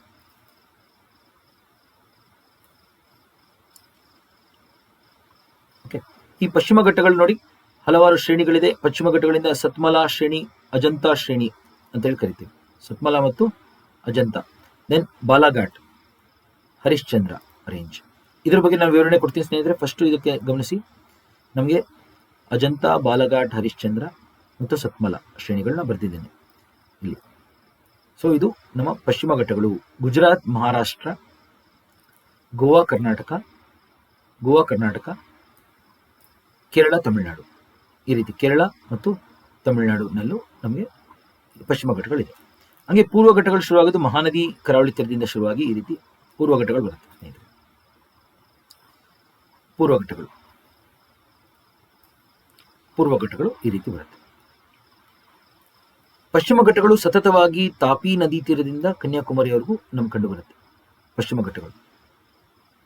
ಅದೇ ಪೂರ್ವ ಘಟ್ಟಗಳು ಸತತವಾಗಿಲ್ಲ ಸ್ನೇಹಿತರೆ, ನದಿಗಳು ಅದನ್ನು ಭೇದಿಸಿರೋದ್ರಿಂದ ಹಲವಾರು ಭಾಗದಲ್ಲಿ ಒಡಿಸ್ಸಾದಿಂದ ಶುರುವಾಗಿ ಛತ್ತೀಸ್ಗಢ ಮತ್ತು ತೆಲಂಗಾಣ, ಆಂಧ್ರ, ತಮಿಳುನಾಡು, ಕರ್ನಾಟಕದವರೆಗೂ ನಮಗೆ ಪೂರ್ವ ಘಟ್ಟಗಳು ಕಂಡುಬರುತ್ತೆ. ಪಶ್ಚಿಮ ಘಟ್ಟಗಳು ಪೂರ್ವ ಘಟ್ಟಗಳು ಎರಡು ಸೇರೋ ಪ್ರದೇಶನೇ ನೀಲಗಿರೀಸ್ ದೊಡ್ಡ ಬೆಟ್ಟ ಪ್ರದೇಶ. ನೀಲಗಿರೀಸ್ ಮತ್ತು ದೊಡ್ಡ ಬೆಟ್ಟ ಪ್ರದೇಶ ಸ್ನೇಹಿತರೆ, ತಾವಿಲ್ಲಿ ಅದನ್ನು ಗಮನಿಸಬೇಕು. ಇದಿಷ್ಟನ್ನು ನಾವು ಅಟ್ಲಸ್ನಲ್ಲಿ ನೋಡೋಣ, ಮತ್ತೆ ಬರೋಣ ಇಲ್ಲಿಗೆ. ಮತ್ತೆ ಬನ್ನಿ, ದಕ್ಷಿಣಕ್ಕೆ ಬನ್ನಿ. ಇಲ್ಲಿ ನೋಡಿ, ಈ ಪ್ರದೇಶಗಳನ್ನ ಗಮನಿಸಿ. ಲೇಸರ್ ಪಾಯಿಂಟರ್ ಮುಖಾಂತರ ನಾನು ಹೇಳ್ತೇನೆ. ಇಲ್ಲಿ ನೋಡಿ, ಪೂರ್ವ ಘಟ್ಟಗಳು ಶುರುವಾಗೋದು ಇಲ್ಲಿಂದ. ಮಹೇಂದ್ರಗಿರಿ ಹೇಳಿದ್ರೆ ಪೂರ್ವ ಘಟ್ಟಗಳ ಮುಖ್ಯ ಶ್ರೇಣಿ ಇದು. ಮಹಾನದಿ ತೀರದಿಂದ ಶುರುವಾಗಿ ಮಹೇಂದ್ರಗಿರಿ ನೋಡಿ, ಹಂಗೆ ನಲಮಲ, ಪಾಲ್ಕೊಂಡ, ವೆಲಿಕೊಂಡ, ತಿರುಮಲ ಅಂದರೆ ತಿರುಪತಿ ಭಾಗ, ಮತ್ತು ಜಾವಡಿ, ಶಿವರಾಯ್. ಮತ್ತು ಕರ್ನಾಟಕದಲ್ಲಿ ಬೆಳಗಿರಿ ರಂಗನಾಥ ಸ್ವಾಮಿ ಬೆಟ್ಟಗಳು ಮತ್ತು ಮಲೆ ಮಹದೇಶ್ವರ ಬೆಟ್ಟಗಳು ಕೂಡ ಪೂರ್ವ ಘಟ್ಟಗಳಿಗೆ ಸೇರುತ್ತೆ. ಈ ಪೂರ್ವ ಘಟ್ಟಗಳು ಒಡಿಸ್ಸಾದ ಮಹಾನದಿ ತೀರದಿಂದ ಶುರುವಾಗಿ ಮಹೇಂದ್ರಗಿರಿ ಮತ್ತು ಈ ಭಾಗದಲ್ಲಿ ಮಲಯಗಿರಿ, ಮಹೇಂದ್ರಗಿರಿ ಮತ್ತು ನಲಮಲ್ಲ, ಪಾಲ್ಕೊಂಡ, ವೆಲ್ಲಿಕೊಂಡ, ತಿರುಮಲ, ಜಾವಡಿ, ಶಿವರಾಯ್ ನೋಡಿ, ಹಾಗೆ ನಮ್ಮ ಚಾಮರಾಜನಗರದಲ್ಲಿ ಬರುವಂಥ ಮಲೆ ಮಹದೇಶ್ವರ ಬೆಟ್ಟಗಳು ಮತ್ತು ಬೆಳಗಿರಿ ರಂಗನಾಥ ಸ್ವಾಮಿ ಬೆಟ್ಟಗಳು ಕೂಡ ಪೂರ್ವ ಘಟ್ಟಗಳಾಗಿ ಸೇರುತ್ತೆ. ಇಲ್ಲಿ ಕೊನೆಗೆ ಎಲ್ಲ ಬಂದು ಸೇರೋದೇ ದೊಡ್ಡ ಬೆಟ್ಟನೇ ನಮ್ಮ ನೀಲಗಿರೀಸ್, ಅಲ್ಲೇ ಊಟಿ ಇರೋದು ಸ್ನೇಹಿತರೆ. ಇದನ್ನು ನೀವು ಗಮನಿಸಬೇಕು. ಅದಾದ ಮೇಲೆ ತಾವು ಗಮನಿಸಿ, ನೀಲಗಿರಿ ಆದ ಮೇಲೆ ಚಿಕ್ಕ ಒಂದು ಪಾಲ್ಘಾಟ್ ಅಂತ ಇದೆ. ಆ ಪಾಲ್ಘಾಟ್ ಒಂದು ಸುರಂಗತ್ರ. ಸೊ ಅದಾದ ಮೇಲೆ ನಮಗೆ ಅನಮಲೈ, ಕಾರ್ಡಮಮ್, ಪಲನಿ ಎಂಬ ಶ್ರೇಣಿಗಳಿದೆ. ಅದನ್ನು ಈ ಚಿತ್ರದಲ್ಲಿ ಗಮನಿಸ್ಬೋದು ತಾವು. ನಾನು ಇಲ್ಲಿ 2 ಅಟ್ಲಸ್ದಿಂದ ನಾನು ತೋರಿಸ್ತಾ ಇದ್ದೇನೆ ಸ್ನೇಹಿತರೆ, ತಾವಿಲ್ಲಿ ಗಮನಿಸಿ. ನೀಲಗಿರೀಸ್ ದಕ್ಷಿಣದಲ್ಲಿ ಪಾಲ್ಘಾಟ್ ಗಮನಿಸಿ ಸ್ನೇಹಿತರೆ. ಈ ಪಾಲ್ಘಾಟ್ ಹತ್ತತ್ರ 30 ಕಿಲೋಮೀಟರ್ ಅಗಲ ಇರುವಂಥ ಗ್ಯಾಪ್ ಸ್ನೇಹಿತರೆ. ಭಾರತ ಮಡಗಾಸ್ಕರಿಂದ ಬೇರ್ಪಟ್ಟಾಗ ಆದಂಥ ಈ ಒಂದು ಗ್ಯಾಪ್ಗೆ ಪಾಲ್ಘಾಟ್ ಅಂತ ಕರಿತೀವಿ. ಯಾಕೆಂದರೆ ಪಲಕ್ಕಡ್ ಎಂಬ ಜಿಲ್ಲೆ ಇದೆ ಕೇರಳದಲ್ಲಿ. ಅದಾದ ಮೇಲೆ ಬರದೆ ಪಲನಿ, ಅನಮಲೈ, ಕಾರ್ಡಮಮ್, ಅನಮಲೈ, ಪಲನಿ. ಇಲ್ಲಿ ಅನೈಮುಡಿ ಶಿಖರ ಗಮನಿಸಬೇಕು. ಅನೈಮುಡಿ ನಮ್ಮ ದಕ್ಷಿಣ ಭಾರತದ ಅತಿ ಎತ್ತರದ ಶಿಖರ ಅನೈಮುಡಿ. 2695 2695 ಮೀಟರ್ ಎತ್ತರ ಇದೆ. ಇದು ಅನೈಮುಡಿ, ಅನಮಲೈ ಶ್ರೇಣಿನಲ್ಲಿ ಬರುತ್ತೆ ಸ್ನೇಹಿತರೆ. ಮಲೈ ಅಂದರೆ ಬೆಟ್ಟಗಳು ಅಂತ ಹೇಳಿ ತಮಿಳಿನಲ್ಲಿ. ಅನೈ ಅಂದರೆ ಆನೆಗಳ ಬೆಟ್ಟ ಅಂತ, ಅನಮಲೈ ಅಂದರೆ. ಅನೈಮುಡಿ ಅಂದರೆ ಆನೆಗಳ ಮುಡಿ, ಮುಡಿ ಅಂದರೆ ತಲೆ, ಈ ರೀತಿ ಫೋರ್ ಹೆಡ್. ಓಕೆ, ಗಮನಿಸಿ. ಅನೈಮುಡಿ. ಕಾರ್ಡಮಮ್ ಗೊತ್ತಿದೆ ಎಲ್ಲರಿಗೂ, ಸ್ಪೈಸಸ್. ಓಕೆ, ಸೊ ಸ್ಪೈಸಸ್ ಇಟ್ಟಿದ್ದಾರೆ ನೋಡಿ, ಕೇರಳದಲ್ಲಿ, ತಮಿಳುನಾಡಲ್ಲಿ ಏಲಕ್ಕಿ, ಕಾರ್ಡಮಮ್. ಸೊ ತಾವು ಇಲ್ಲಿ ಗಮನಿಸಿ ಸ್ನೇಹಿತರೆ. ಪಾಲ್ಘಾಟ್ ಆಯಿತು, ದೊಡ್ಡ ಬೆಟ್ಟ ಆಯಿತು, ಅದನ್ನೆಲ್ಲ ಅಂಡರ್ಲೈನ್ ಮಾಡಿದ್ದೀನಿ. ಓಕೆ, ಸೊ ಹಂಗೆ ಪೂರ್ವ ಘಟ್ಟಗಳು ಇಲ್ಲೂ ನೋಡಿ, Shevaroy, Javadi, okay, Nallamala, Palkonda, Tirumala, okay, up to ಮಹೇಂದ್ರಗಿರಿವರೆಗೂ ನೋಡಿ ತಾವೆಲ್ಲರೂ. ಹಂಗೆ ಛತ್ತೀಸ್ಗಢ ದಕ್ಷಿಣದಲ್ಲಿ ದಂಡಕಾರಣ್ಯ, ಬಸ್ತರ್ ಪ್ಲಾಟ್ಯೂ ಕೂಡ ಗಮನಿಸಿ. ದಂಡಕಾರಣ್ಯ, ಬಸ್ತರ್ ಪ್ಲಾಟ್ಯೂ ಇದೆಲ್ಲ ನಮಗೆ ಡೆಕ್ಕನ್ ಭಾಗ ಸ್ನೇಹಿತರೆ. ಡೆಕ್ಕನ್ ಭಾಗ, ದಂಡಕಾರಣ್ಯ, ಬಸ್ತರ್ ಭಾಗ ಇವೆಲ್ಲ ಡೆಕ್ಕನ್ ಭಾಗ. ಸೊ ತಾವಿಲ್ಲಿ ಗಮನಿಸಬೇಕು, ಇದನ್ನೆಲ್ಲ ನಾನು ಇಲ್ಲಿ ಮೆನ್ಷನ್ ಮಾಡಿದ್ದೀನಿ ನೋಡಿ. ಇದು ಡೆಕ್ಕನ್ ಭಾಗ. ಈ ಪಶ್ಚಿಮ ಘಟ್ಟ ಮತ್ತು ಪೂರ್ವ ಘಟ್ಟ ಮಧ್ಯೆ ಬರದೆ ಕರ್ನಾಟಕ ಪ್ಲಾಟ್ಯೂ ಮತ್ತು ತೆಲಂಗಾಣ ಪ್ಲಾಟ್ಯೂ, ಇವೆಲ್ಲ ಡೆಕ್ಕನ್ ಲಾವಾ ಪ್ಲಾಟ್ಯೂ, ಇವೆಲ್ಲ ಇಲ್ಲಿ ಸೇರುತ್ತೆ ಸ್ನೇಹಿತರೆ. ಅದನ್ನೆಲ್ಲ ಒಂದೊಂದಾಗಿ ನಾವು ನೋಡೋಣ. ಪಾಲ್ಘಾಟ್ ಗೊತ್ತಾಯಿತು, ಅನೈಮುಡಿ ಗೊತ್ತಾಗಿದೆ ಎಲ್ಲರಿಗೂ. ಸೊ ನಾವಿನ್ನೂ ಅಟ್ಲಸ್ನಲ್ಲಿ ಹಲವಾರು ಜಾಗಗಳನ್ನ ನೋಡ್ತೀವಿ ಸ್ನೇಹಿತರೆ. ಇವತ್ತು ತಾವು ತಪ್ಪದೇ ಮುಂದುವರಿರಿ. ಇಲ್ಲಿ ನಾವು ದೊಡ್ಡ ಬೆಟ್ಟ ಮತ್ತು ಅನೈಮುಡಿ ಶಿಖರಗಳನ್ನ ನಾನು ಮಾರ್ಕ್ ಮಾಡ್ತಾ ಇದ್ದೀನಿ. ತಮ್ಮೆಲ್ಲರಿಗೂ ಅದರ ಪರಿಚಯ ಕೊಡ್ತಾ ಇದ್ದೀನಿ ಎಲ್ಲಿದೆ ಅಂತ. ಮೊದಲಿಗೆ ನಾವು ಅದರ ಜಾಗಗಳನ್ನ ನೋಡ್ತಾ ಇದ್ದೀವಿ. ಅನೈಮುಡಿ,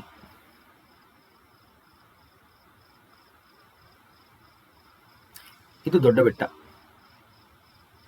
ಓಕೆ, ತಾವೆಲ್ಲರೂ ಇದನ್ನು ಗಮನಿಸಬೇಕು. ದೊಡ್ಡ ಬೆಟ್ಟ, ಆನೆಗುಡಿ, ಇದು ಪಾಲ್ಘಾಟ್. ಸೊ ನಾವು ಈಗ ಎಲ್ಲ ಜಾಗಗಳನ್ನು ಸಹ ಇಲ್ಲಿ ಗುರುತಾಕಿದ್ದೀವಿ ಸ್ನೇಹಿತರೆ. ಪಶ್ಚಿಮ ಘಟ್ಟಗಳು, ಪೂರ್ವ ಘಟ್ಟಗಳು ಎಲ್ಲಿ ಬಂದು ಸೇರುತ್ತೆ? ದೊಡ್ಡ ಬೆಟ್ಟ, ನೀಲಗಿರೀಸಲ್ಲಿ. ಹಂಗೆ ಪಾಲ್ಘಾಟ್, ಅನಮಲೈ, ಅನೆಮುಡಿ, ಕಾರ್ಡಮಮ್ ಅಂತೇಳಿ ನೋಡಿದ್ದೇವೆ. ಪೂರ್ವ ಘಟ್ಟಗಳಲ್ಲಿ ಹಲವಾರು ಬಿರುಕುಗಳಿದೆ, ಯಾಕೆಂದರೆ ಅದನ್ನು ನದಿಗಳು ಭೇದಿಸಿರೋದ್ರಿಂದ ನಮಗೆ ಪೂರ್ವ ಘಟ್ಟಗಳಲ್ಲಿ ಹಲವಾರು ಗ್ಯಾಪ್ ಬರುತ್ತೆ ಸ್ನೇಹಿತರೆ. ಈ ರೀತಿ ತಾವು ಪಶ್ಚಿಮ ಘಟ್ಟಗಳು, ಪೂರ್ವ ಘಟ್ಟಗಳು ಮತ್ತು ಈ ಭಾಗದಲ್ಲಿರುವಂಥ ಭೂ ಸ್ವರೂಪಗಳನ್ನ ಗಮನಿಸಿದ್ವಿ. ಅದನ್ನೆಲ್ಲ ನಾನು ಇಲ್ಲಿ ಮೆನ್ಷನ್ ಮಾಡಿದ್ದೀನಿ ನೋಡಿ, ತಮ್ಮೆಲ್ಲರಿಗೂ ಸುಲಭವಾಗಲಿ ಅಂತೇಳಿ. ಡೆಕ್ಕನ್ ಲಾವಾ ಪ್ರದೇಶವನ್ನು ನಾವು ನೋಡೋಣ ಈಗ. ಪೂರ್ವ ಘಟ್ಟಗಳು, ಪಶ್ಚಿಮ ಘಟ್ಟಗಳು, ಕರ್ನಾಟಕ ಪ್ಲಾಟ್ಯೂ, ತೆಲಂಗಾಣ ಪ್ಲಾಟ್ಯೂ, ಅದನ್ನೆಲ್ಲ ನಾವು ಇಲ್ಲಿ ಬರೆದಿದ್ದೀನಿ ಸ್ನೇಹಿತರೆ.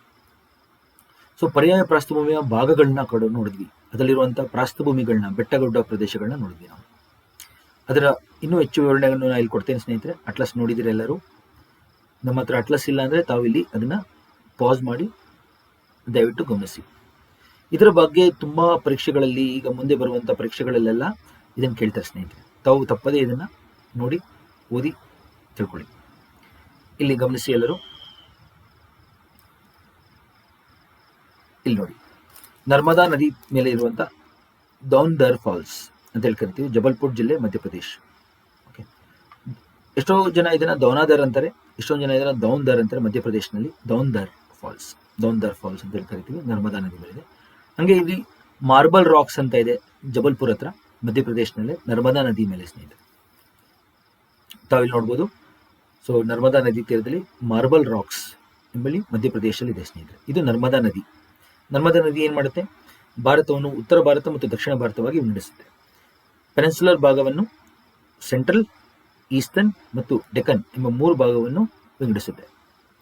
ಇದನ್ನ ನೋಡಿ ಸ್ನೇಹಿತರೆ, ಇದು ಚಿತ್ರಕೂಟ ಜಲಪಾತ. ಚಿತ್ರಕೂಟ ಜಲಪಾತ ಇಂದ್ರಾವತಿ ನದಿ ಮೇಲಿದೆ. ಇಂದ್ರಾವತಿ ಗೋದಾವರಿಯ ಉಪನದಿ. ಇಂದ್ರಾವತಿ ನದಿ ಛತ್ತೀಸ್ಗಢದಿಂದ ಹುಟ್ಟಿ ಅದು ಗೋದಾವರಿಗೆ ಹೋಗಿ ಸೇರುತ್ತೆ ಸ್ನೇಹಿತರೆ. ಗೋದಾವರಿಯ ಮುಖ್ಯ ಉಪನದಿ ಇಂದ್ರಾವತಿ. ಅದರ ಮೇಲಿರುವಂಥ ಚಿತ್ರಕೂಟ ಜಲಪಾತ ಏನಿದೆ, ಇದು ಭಾರತದ ಅತಿ ಅಗಲವಾದ ಜಲಪಾತ, ವೈಡೆಸ್ಟ್ ವಾಟರ್ ಫಾಲ್ಸ್ ಸ್ನೇಹಿತರೆ. ಇದನ್ನು ನಯಾಗ್ರಾ ಆಫ್ ಇಂಡಿಯಾ ಅಂತ ಕೂಡ ಕರೀತೇವೆ. ಅದರ ಚಿತ್ರ ಕೂಡ ತಾವಿಲ್ಲಿ ಗಮನಿಸಬಹುದು. ಓಕೆ, ಪೆನಿನ್ಸುಲರ್ ಪ್ರಾಸ್ಥಭೂಮಿಯ ಮುಖ್ಯ ಅಂಶಗಳನ್ನ ನಾವು ಇಲ್ಲಿ ನೋಡೋಣ. ಇಲ್ಲಿ ನಮಗೆ ಪರ್ಯಾಯ ಪ್ರಾಸ್ಥಭೂಮಿಯಲ್ಲಿ ಅದರ ಭೂ ಸ್ವರೂಪಗಳನ್ನ ತಿಳ್ಕೊಂಡ್ವಿ ನಾವು. ಬೆಟ್ಟಗುಡ್ಡ ಪ್ರದೇಶಗಳು ಯಾವುವು, ಪ್ರಾಸ್ಥಭೂಮಿ ಯಾವುವು, ಅದರ ಭೂ ಸ್ವರೂಪ ತಿಳಿದಿದ್ದೇವೆ. ಈ ಬೆಟ್ಟಗುಡ್ಡ ಪ್ರದೇಶಗಳೆಲ್ಲ ನಮ್ಮ ಮುಂಗಾರು ಮಾರುತಗಳು, ಮಾನ್ಸೂನ್ ಮಾರುತಗಳು ಬಂದಾಗ ಅದನ್ನು ತಡೆದು ಅದರಿಂದ ಮಳೆ ಆಗುತ್ತೆ ಸ್ನೇಹಿತರೆ. ಅದನ್ನು ನಾವು ಪರ್ವತ ಮಳೆ ಎಂದು ಕರೆಯುತ್ತೇವೆ, ಓರೋಗ್ರಫಿಕ್ ರೇನ್ ಅಂತ ಕರೀತೇವೆ. ಈ ಥರ ಪರ್ವತ ಮಳೆ ಆದಾಗ ಆ ಪ್ರದೇಶದಲ್ಲೆಲ್ಲ ಏನಾಗುತ್ತೆ? ಮಳೆ ಬಿದ್ದಾಗ ಮಣ್ಣಿನ ತೇವಾಂಶ ಹೆಚ್ಚಾಗುತ್ತೆ, ಮಣ್ಣಿನ ಒಳಗೆ ನೀರೋಗಿ ಅಂತರ್ಜಲ ಹೆಚ್ಚಾಗುತ್ತೆ. ಸೊ ಅವೆರಡನ್ನ ಗಮನಿಸಬೇಕು ತಾವು. ಮಳೆ ಆದಾಗ ಈ ಪ್ರದೇಶಗಳಲ್ಲಿ ಮಣ್ಣಿನ ತೇವಾಂಶ ಹೆಚ್ಚಾಗುತ್ತದೆ ಮತ್ತು ಮಣ್ಣಿನೊಳಗೆ ನೀರು ಸೋಸುವಿಕೆಯಾಗಿ ಇಳಿದು ಅಂತರ್ಜಲ ವೃದ್ಧಿಯಾಗುತ್ತೆ.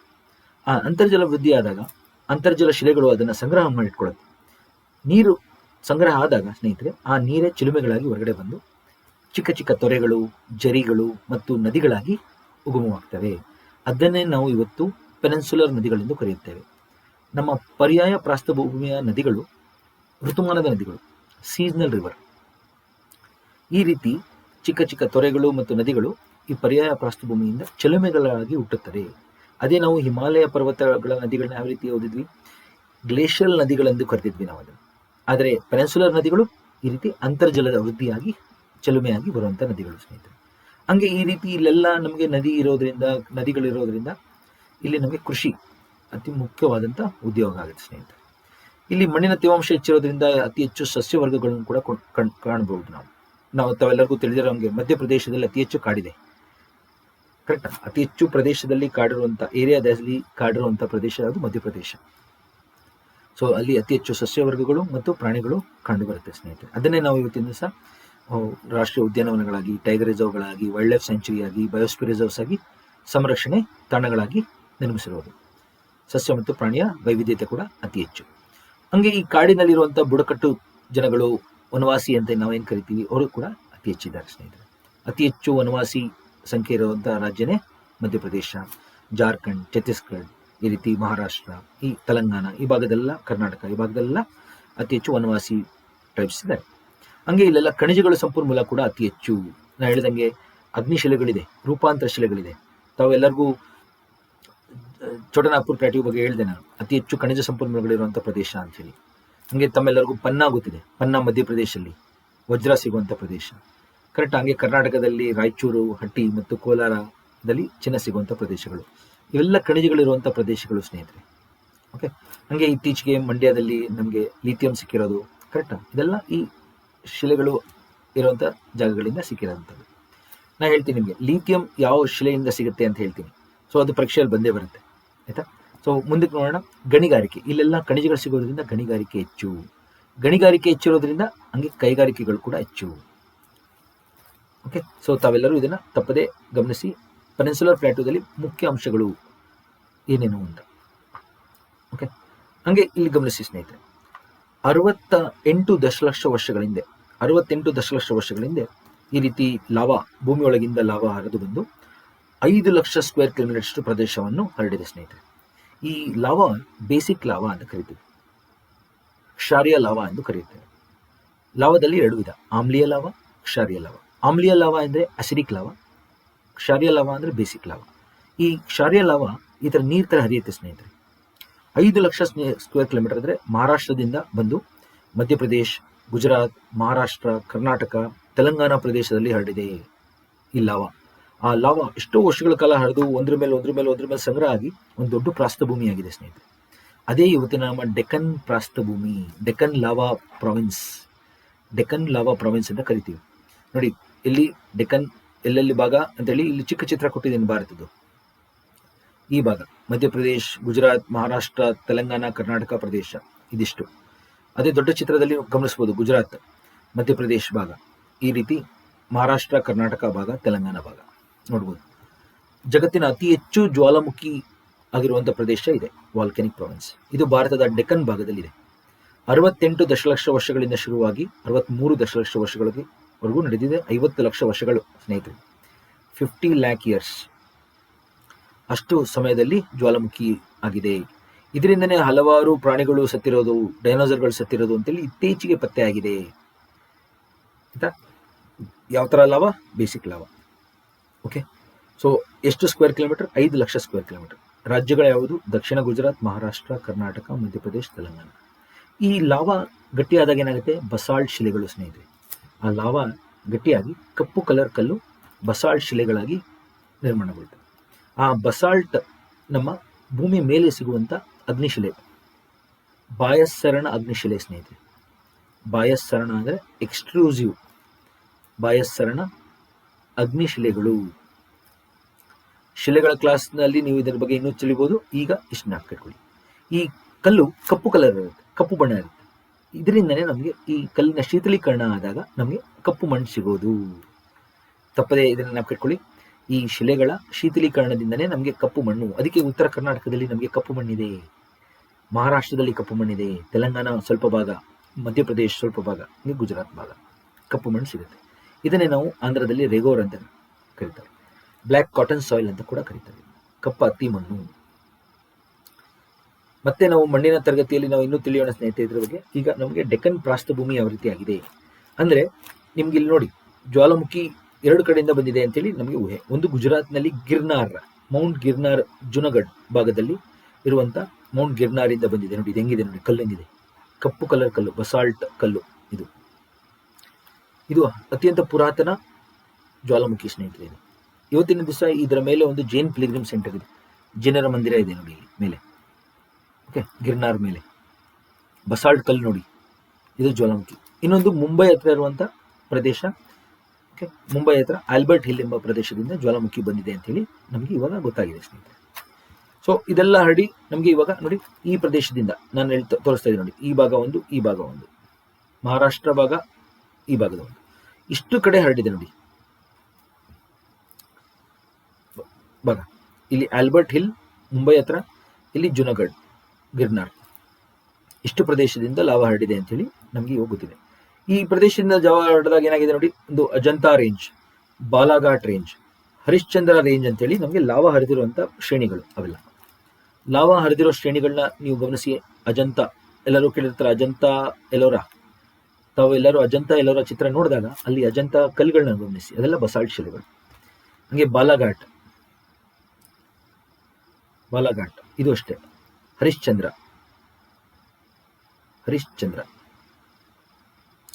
ಇವೆಲ್ಲ ಶ್ರೇಣಿಗಳು ನಮಗೆ ಲಾವಾ ಇಂದ ಆಗಿರುವಂತಹ ಶ್ರೇಣಿಗಳು ಸ್ನೇಹಿತರೆ. ನಾವು ಅದಕ್ಕೆ ನಿಮಗೆ ಚಿತ್ರ ಬರೆದು ಅದನ್ನೇ ವಿಶೇಷವಾಗಿ ತೋರಿಸ್ತಾ ಇದ್ದೇನೆ. ಈ ರೀತಿ ಮಾಲ್ವಾ ಭಾಗ ಕಡೆಗೆ. ಹಂಗೆ ಗುಜರಾತ್ ನಲ್ಲಿ ತಾವು ಗಮನಿಸಿ ಮಾಂಡವ್ ಮತ್ತು ಗಿರ್ ರೇಂಜ್, ಮಾಂಡವ್ ಮತ್ತು ಗಿರ್, ಇವತ್ತು ಸಿಂಹಗಳಿರುವಂತಹ ಪ್ರದೇಶ ಗಿರ್ನಾರ್, ಆ ಭಾಗ ಕೂಡ ಇವತ್ತು ಬಸಾಲ್ಟ್ ಶಿಲೆಗಳು ಸ್ನೇಹಿತರೆ. ಓಕೆ, ಇದು ಮಾಲ್ವಾ ಈ ಕಡೆಗೆ. ಸೊ ಗುಜರಾತ್, ಮಧ್ಯಪ್ರದೇಶ್, ಮಹಾರಾಷ್ಟ್ರ, ತೆಲಂಗಾಣ, ಕರ್ನಾಟಕ, ಇದಿಷ್ಟು ಕಡೆ ನಮಗೆ ಲಾವಾ ಹರಡಿದೆ. ತಾವು ಅದನ್ನು ಗಮನಿಸಬೇಕು. ಇದೆಲ್ಲ ನೀವು ಇವಾಗ ಈ ಚಿತ್ರದಲ್ಲಿ ತಿಳಿದು ಮ್ಯಾಪ್ನಲ್ಲೂ ಕೂಡ ಗಮನಿಸಿದ್ರೆ ತಮ್ಮೆಲ್ಲರಿಗೂ ಆಶ್ಚರ್ಯ ಆಗುತ್ತೆ, ಈ ತರ ಆಗಿದೆ ಭಾರತದಲ್ಲಿ ಅಂತೇಳಿ. ತಾವು ಮತ್ತೆ ಮ್ಯಾಪ್ ನೋಡಿ, ಎಲ್ಲರೂ ತಪ್ಪದೇ ಮ್ಯಾಪ್ ನೋಡಿ. ಮತ್ತೆ ಇಲ್ಲಿ ನೋಡಿ, ಇಲ್ಲಿ ಮಾಂಡವ್ ತೋರಿಸ್ತೇನೆ ನೋಡಿ ನಿಮಗೆ. ಮಾಂಡವ್, ಗಿರ್, ಮಾಲ್ವಾ, ಇಲ್ಲಿ ನೋಡಿ, ಇದು ಮಾಲ್ವಾ. ಹಂಗೆ ಇಲ್ಲಿ ಅಜಂತ, ಬಾಲಾಘಾಟ್, ಹರಿಶ್ಚಂದ್ರ ನೋಡಿ. ಈ ಶ್ರೇಣಿಗಳನ್ನ ತಾವು ಇಲ್ಲಿ ಗಮನಿಸಬೇಕು.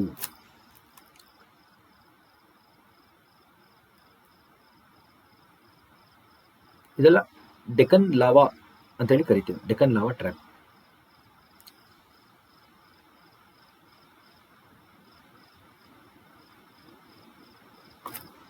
ಸೊ ಅದು ಯಾವ ರೀತಿ ಕಾಣುತ್ತೆ ಅಂತ ತೋರಿಸ್ತೀನಿ ನೋಡಿ. ಸೈಡ್ ಇಂದ ನೋಡಿದಾಗ ಈ ತರ ಲಾವಾ ಬಂದು ಈ ತರ ಹರಡಿರೋದು ಸ್ನೇಹಿತರೆ. ಎಷ್ಟೋ ಪ್ರದೇಶಗಳು ದೂರದವರೆಗೂ ಹರಡಿ ಒಂದರ ಮೇಲೆ ಒಂದು ಮೇಲೆ ಲಾವಾ ಪ್ರದೇಶ ಈ ತರ ಪ್ರಾಸ್ಥಭೂಮಿಯಾಗಿ ವಿಕಾಸಗೊಂಡಿದೆ ನೋಡಿ. ಈ ರೀತಿ ಲಾವಾ ಹರಡಿ ಒಂದ್ರ ಮೇಲೆ ಒಂದು ಸಂಗ್ರಹಗೊಂಡಿದೆ. ಇದು ನೋಡಕ್ಕೆ ಯಾವ ರೀತಿ ಕಾಣುತ್ತೆ ಗಮನಿಸಿ ಎಲ್ಲರೂ. ಈ ಕಡೆನೂ ಇಳಿಜಾರಿದೆ, ಮೇಲ್ಗಡೆ ಈ ತರ ಇದೆ. ಇದನ್ನು ನಾವು ಪ್ರಾಸ್ಥಭೂಮಿ ಅಂತ ಕರೆಯೋದು, ಪ್ಲಾಟ್ಯೂ. ಪ್ರಾಸ್ಥಭೂಮಿಗಳು ನಮಗೆ ನೋಡ್ಲಿಕ್ಕೆ ಒಂದು ಟೇಬಲ್ ತರ ಕಾಣುತ್ತೆ, ಈ ತರ ಕಾಣುತ್ತೆ, ಟೇಬಲ್ ತರ. ಅದಕ್ಕೆ ಇದನ್ನ ಟೇಬಲ್ ಲ್ಯಾಂಡ್ ಅಂತಾನೂ ಕರೀತಾರೆ. Table plateau, Deccan lava plateau. ಇದು ಲಾವಾದಿಂದ ಆಗಿರುವಂತಹ ಪ್ರಾಸ್ಥಭೂಮಿ. ಅದರ ಗಮನಿಸಿ, ಆ ಪ್ರಾಸ್ಥಭೂಮಿಯ ಭಾಗಗಳಲ್ಲಿ ತುದಿ ಭಾಗದಲ್ಲಿ ಮೆಟ್ಟಿಲಿನ ಆಕಾರದಲ್ಲಿ ಸಂಗ್ರಹ ಆಗಿದೆ. ಈ ರೀತಿ ಮೆಟಲ್ ತರ ಇದೆ ನೋಡಿ. ಅದನ್ನ ಸ್ವೀಡಿಶ್ ನಲ್ಲಿ ಟ್ರೆಪಿಯನ್ ಅಂತ ಕರಿತೀವಿ. ಟ್ರೆಪಿಯನ್ ಅಂದ್ರೆ ಸ್ವೀಡಿಶ್ ಭಾಷೆನಲ್ಲಿ ಮೆಟ್ಲು ಅಂತ, ಸ್ಟೆಪ್ಸ್. ಸ್ವೀಡಿಶ್ ಭಾಷೆಯಲ್ಲಿ ಟ್ರಪ್ ಅಂದ್ರೆ ಸ್ಟೆಪ್ಸ್ ಅಂತ. ಅದಕ್ಕೆ ಇದನ್ನ ಡೆಕ್ಕನ್ ಲಾವಾ ಟ್ರ್ಯಾಪ್ ಅಂತ ಕರೀತಾರೆ ಎಲ್ಲರೂ. ಡೆಕ್ಕನ್ ಲಾವಾ ಟ್ರ್ಯಾಪ್ ಅಂತ ಕರೆಯೋದೇನಕ್ಕೆ? ಈ ಕಾರಣಕ್ಕೆ, ಯಾಕಂದ್ರೆ ಮೆಟ್ಲ್ ರೀತಿ ಇದೆ. ಗೊತ್ತಾಯ್ತಲ್ಲ ಎಲ್ಲರಿಗೂ ಯಾಕೆ ಅದನ್ನ ಟ್ರ್ಯಾಪ್ ಅಂತ ಕರಿತೀವಿ ಅಂದ್ರೆ, ಟ್ರ್ಯಾಪ್ ಅಂದ್ರೆ ಮೆಟ್ಲು ಅಂತ. ಓಕೆ, ಸೊ ಎಷ್ಟೋ ಪದಗಳನ್ನ ನಾನು ಇಲ್ಲಿ ಹೇಳ್ತಾ ಇದ್ದೀನಿ, ಅದನ್ನೆಲ್ಲ ಗಮನಿಸಬೇಕು. ಓಕೆ,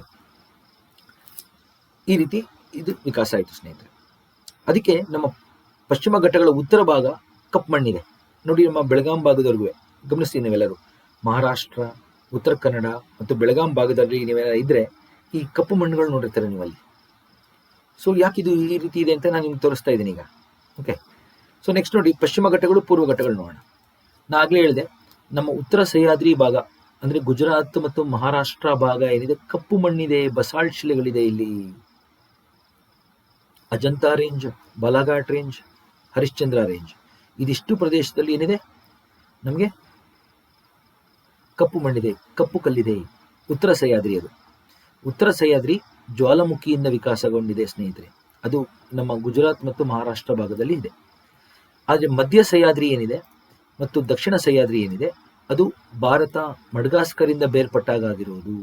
ಇವೆರಡನ್ನ ನೀವು ಗಮನಿಸಬೇಕು. ಮಧ್ಯ ಮತ್ತು ದಕ್ಷಿಣ ಸಹ್ಯಾದ್ರಿ ನಮ್ಮ ಪಶ್ಚಿಮ ಘಟ್ಟಗಳಲ್ಲಿ ಭಾರತ ಮಡ್ಗಾಸ್ಕರ್ ಇಂದ ಬೇರ್ಪಟ್ಟಾಗ ಸ್ತರಭಂಗದಿಂದ ಅಂದ್ರೆ ಫಾಲ್ಟಿಂಗ್ ಸ್ತರಭಂಗದಿಂದ ಆಗಿರುವಂಥದ್ದು. ಅಂದ್ರೆ ಬೇರ್ಪಟ್ಟಾಗ ಏನಾಗುತ್ತೆ, ಬೆಟ್ಟಗಳು ಅಲ್ಲಿದ್ದಂತ ಅವಾಗ ಇದ್ದಂಥ ಬೆಟ್ಟಗಳು ಸಪರೇಟ್ ಆಗೋದು, ಅಲ್ಲರ್ಧ ಇಲ್ಲರ್ಧ. ಸೊ ನಮ್ಮ ಮಡ್ಗಾಸ್ಕರ್ ಅಲ್ಲಿ ಏನು ಸಿಗುತ್ತೆ ಶಿಲೆಗಳು, ಅದು ನಮ್ಮ ಕರ್ನಾಟಕ ಮತ್ತು ಕೇರಳದಲ್ಲಿ ಸಿಗುತ್ತೆ ಸ್ನೇಹಿತರೆ ಶಿಲೆಗಳು.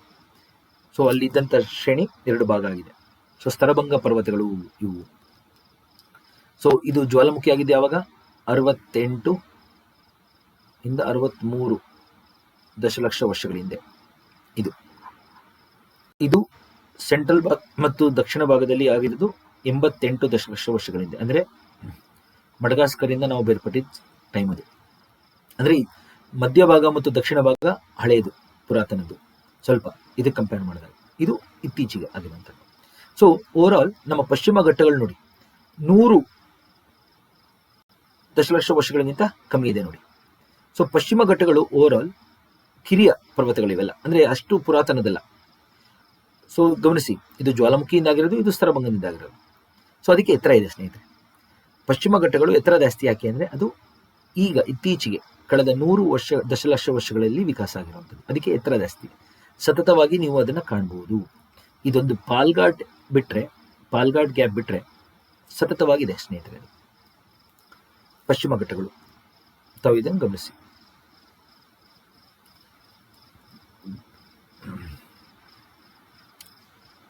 ಓಕೆ, ತಾವು ಇದನ್ನ ಗಮನಿಸಿ.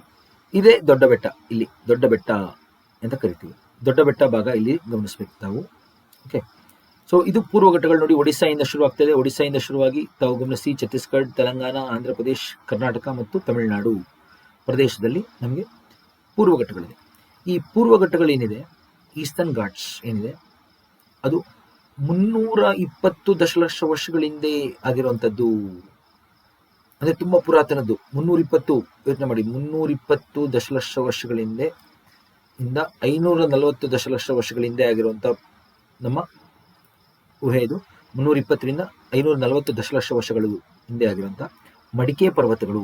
ಯಾವುದಿದು? ಫೋಲ್ಡ್ ಮೌಂಟನ್ಸ್ ಸ್ನೇಹಿತರೆ. ಇದು ಅಂದರೆ ಮಡಚುವಿಕೆಯಿಂದಾದಂಥ ಮಡಿಕೆ ಪರ್ವತ. ಅಂದರೆ ಯಾವಾಗ? ಗೋಂಡ್ವಾನ ಭಾರತ ಪ್ಯಾಂಜಿಯಾ ಮತ್ತು ಗೋಂಡ್ವಾನ ಭಾಗದಲ್ಲಿ ಇದ್ದಾಗ ಇದಾಗಿರುವಂಥದ್ದು ತಾವು ಇಲ್ಲಿ ಗಮನಿಸಬೇಕು. ಪ್ಯಾಂಜಿಯಾ ಮತ್ತು ಗೋಂಡ್ವಾನ ಭಾಗಕ್ಕೆ ಸೇರುವಂಥದ್ದು. ಓಕೆ, ಇದು ತುಂಬ ಹಳೆಯದು. ಇದಕ್ಕೆ ಕಂಪೇರ್ ಮಾಡಿ ಪಶ್ಚಿಮ ಘಟ್ಟಗಳು ಕಂಪೇರ್ ಮಾಡಿದಾಗ ಪೂರ್ವ ಘಟ್ಟಗಳು ತುಂಬ ಹಳೆಯದು. ಆ ಕಾರಣದಿಂದ ಪೂರ್ವ ಘಟ್ಟಗಳು ಶೀತಲೀಕರಣಗೊಂಡಿವೆ, ನಗ್ನೀಕರಣಗೊಂಡಿದೆ, ನದಿಗಳಿಂದ ಭೇದಿಸಿದೆ ನದಿಗಳು ಹಲವಾರು ಇದನ್ನ. ಸೊ ಶೀತಲೀಕರಣ ಆಗಿ ಇದರ ಹೈಟ್ ಎತ್ತರ ಕಮ್ಮಿ ಇದೆ. ಅದಕ್ಕೆ ಇದರಲ್ಲಿ ಬಿರುಕುಗಳಿದೆ. ಅದನ್ನು ಗಮನಿಸಬೇಕು ತಾವೆಲ್ಲರೂ. ಸೊ ಪೂರ್ವ ಘಟ್ಟಗಳು ಪುರಾತನದ್ದು. ಶೀತಲೀಕರಣ, ನಗ್ನೀಕರಣ ಅಂದರೆ ವೆದರಿಂಗ್, ಡೆನೋಡೇಷನ್ ಆಗಿ ನದಿಗಳಿಂದ ಅದು ಶೀತಲೀಕರಣಗೊಂಡು ಎತ್ತರ ಕಮ್ಮಿಯಾಗಿದೆ. ಅದೇ ಪಶ್ಚಿಮ ಘಟ್ಟಗಳು ನೀವು ರೀತಿ ಕಂಪೇರ್ ಮಾಡಿದಾಗ ಕಂಪ್ಯಾರಿಟಿವ್ಲಿ ಚಿಕ್ಕದು, ಹೆಂಗಿದು. ಆ ಕಾರಣದಿಂದ ಸ್ವಲ್ಪ ಎತ್ತರ ಇದೆ, ಸತತವಾಗಿ ಶ್ರೇಣಿ ಇದೆ. ಅದಕ್ಕೆ ನಾವು ಅನೈಮುಡಿ ನೋಡಿದ್ವಿ. ಇಲ್ಲಿ ಅನೈಮುಡಿ ಎಷ್ಟು ನೋಡಿದ್ವಿ? 2695 ಮೀಟರ್ಸ್ ಎತ್ತರ ಇದೆ. ಇದು ದೊಡ್ಡ ಬೆಟ್ಟ. ಓಕೆ, ಈ ರೀತಿ ನಾವು ಶಿಖರಗಳನ್ನ ನೋಡ್ಬೋದು. ಹಂಗೆ ನಮ್ಮ ಕರ್ನಾಟಕದ ಮುಳ್ಳಯ್ಯನಗಿರಿ, ಚಿಕ್ಕಮಗಳೂರಿನಲ್ಲಿ ಬಾಬು ಬುಡನ್ಗಿರಿ ಕೂಡ ಇಲ್ಲೇ ಬರುತ್ತೆ. ಕುದುರೆಮುಖ, ಕೆಮ್ಮಣ್ಣಗುಂಡಿ, ಈ 4 ಭಾಗಗಳು ಇಲ್ಲೇ ಚಿಕ್ಕಮಗಳೂರಲ್ಲೇ ಸಿಗುತ್ತೆ ಸ್ನೇಹಿತರೆ. ಎಲ್ಲ ಪಕ್ಕ ಒಂದು ಪಕ್ಕ ಒಂದು. ಮುಳ್ಳಯ್ಯನಗಿರಿ, ಬಾಬು ಬುಡನ್ಗಿರಿ, ಕುದುರೆಮುಖ, ಕೆಮ್ಮಣ್ಣಗುಂಡಿ 4 ಶಿಖರಗಳು ಚಿಕ್ಕಮಗಳೂರಿನಲ್ಲಿ ಸಿಗುತ್ತೆ ಇಲ್ಲೇ. ತಾವು ಅದನ್ನು ಗಮನಿಸ್ಬೋದು. ಸೊ ಅತಿ ಉದ್ದ ಮತ್ತು ಅತಿ ಅಗಲ ಇರುವಂಥ ಭಾಗ ನಮ್ಮ ಕರ್ನಾಟಕದಲ್ಲಿ ಸಿಗುತ್ತೆ, ಪಶ್ಚಿಮ ಘಟ್ಟಗಳದ್ದು. ಸೊ ತಮಗೆ ಇಲ್ಲಿ ನೋಟ್ಸ್ ಕೂಡ ಕೊಡ್ತಾ ಇದ್ದೀನಿ ಸ್ನೇಹಿತರೆ, ಚಿಂತೆ ಮಾಡಬೇಡಿ. ಪಶ್ಚಿಮ ಘಟ್ಟಗಳ ಬಗ್ಗೆ ಎಲ್ಲ ಥರ ವಿವರಣೆಗಳು, ಅದೆಷ್ಟು ಉದ್ದ ಇದೆ ನೋಡಿ. ಇವಾಗ ಪಶ್ಚಿಮ ಘಟ್ಟಗಳು ಮಾತ್ರ ನೋಡೋಣ. ಪಶ್ಚಿಮ ಘಟ್ಟಗಳನ್ನು ಇನ್ನೊಂದು ಹೆಸರು ಸಹ್ಯಾದ್ರಿ ಪರ್ವತಗಳೆಂದು ಕರೆಯುತ್ತೇವೆ. ಘಾಟ್ ಅಂದ್ರೆ ಏನು? ಘಾಟ್ ಅಂದರೆ ಈ ಥರ ಇಳಿಜಾರು, ತುಂಬ ಇಳಿಜಾರು ಇರುತ್ತೆ ನೋಡಿ. ಒಂದು ಕಡೆಗೆ ಪಶ್ಚಿಮದ ಕಡೆಗೆ ಇಳಿಜಾರಿದೆ. ತಾವು ಎಲ್ಲ ಜೋಗ ಜಲಪಾತ ನೋಡಿದ್ರೆ ಈ ಕಡೆ ಪಶ್ಚಿಮಕ್ಕೆ ಅದು ಧುಮುಕುತ್ತಿಗೆ ನದಿ, ಶರಾವತಿ ನದಿ ಹಿಂಗೆ ಧುಮುಕುತ್ತೆ ಈ ಕಡೆಗೆ ಪಶ್ಚಿಮಕ್ಕೆ. ಈ ಥರ ಘಾಟ್ ಕ್ಲಿಫ್ ಇರೋದ್ರಿಂದ. ಘಾಟ್ ಅಂದರೆ ಕ್ಲಿಫ್. ಎಷ್ಟೊಂದು ಜನ ಘಾಟ್ ಅಂದರೆ ಗ್ಯಾಪ್ ಅನ್ಕೊಬಿಟ್ಟಿರ್ತಾರೆ, ತಪ್ಪು. ಘಾಟ್ ಅಂದರೆ ಇಳಿಜಾರು. ಸೊ ನಾವು ಭೂಗೋಳ ತಜ್ಞರು, ಸೊ ತಾವು ಇದನ್ನ ಗಮನಿಸಬೇಕು. ಘಾಟ್ ಅನ್ನೋ ಬಗ್ಗೆ ತಪ್ಪು ತಿಳುವಳಿಕೆ ಇದೆ. ಘಾಟ್ ಅಂದ ತಕ್ಷಣ ಎಲ್ಲರೂ ಏನು ಅದೊಂದು ಸುರಂಗ ಇರ್ಬೋದು, ಒಂದು ಗ್ಯಾಪ್ ಇರ್ಬೋದು ಅಂತ ಅನ್ಕೊಂಡಿದ್ದಾರೆ.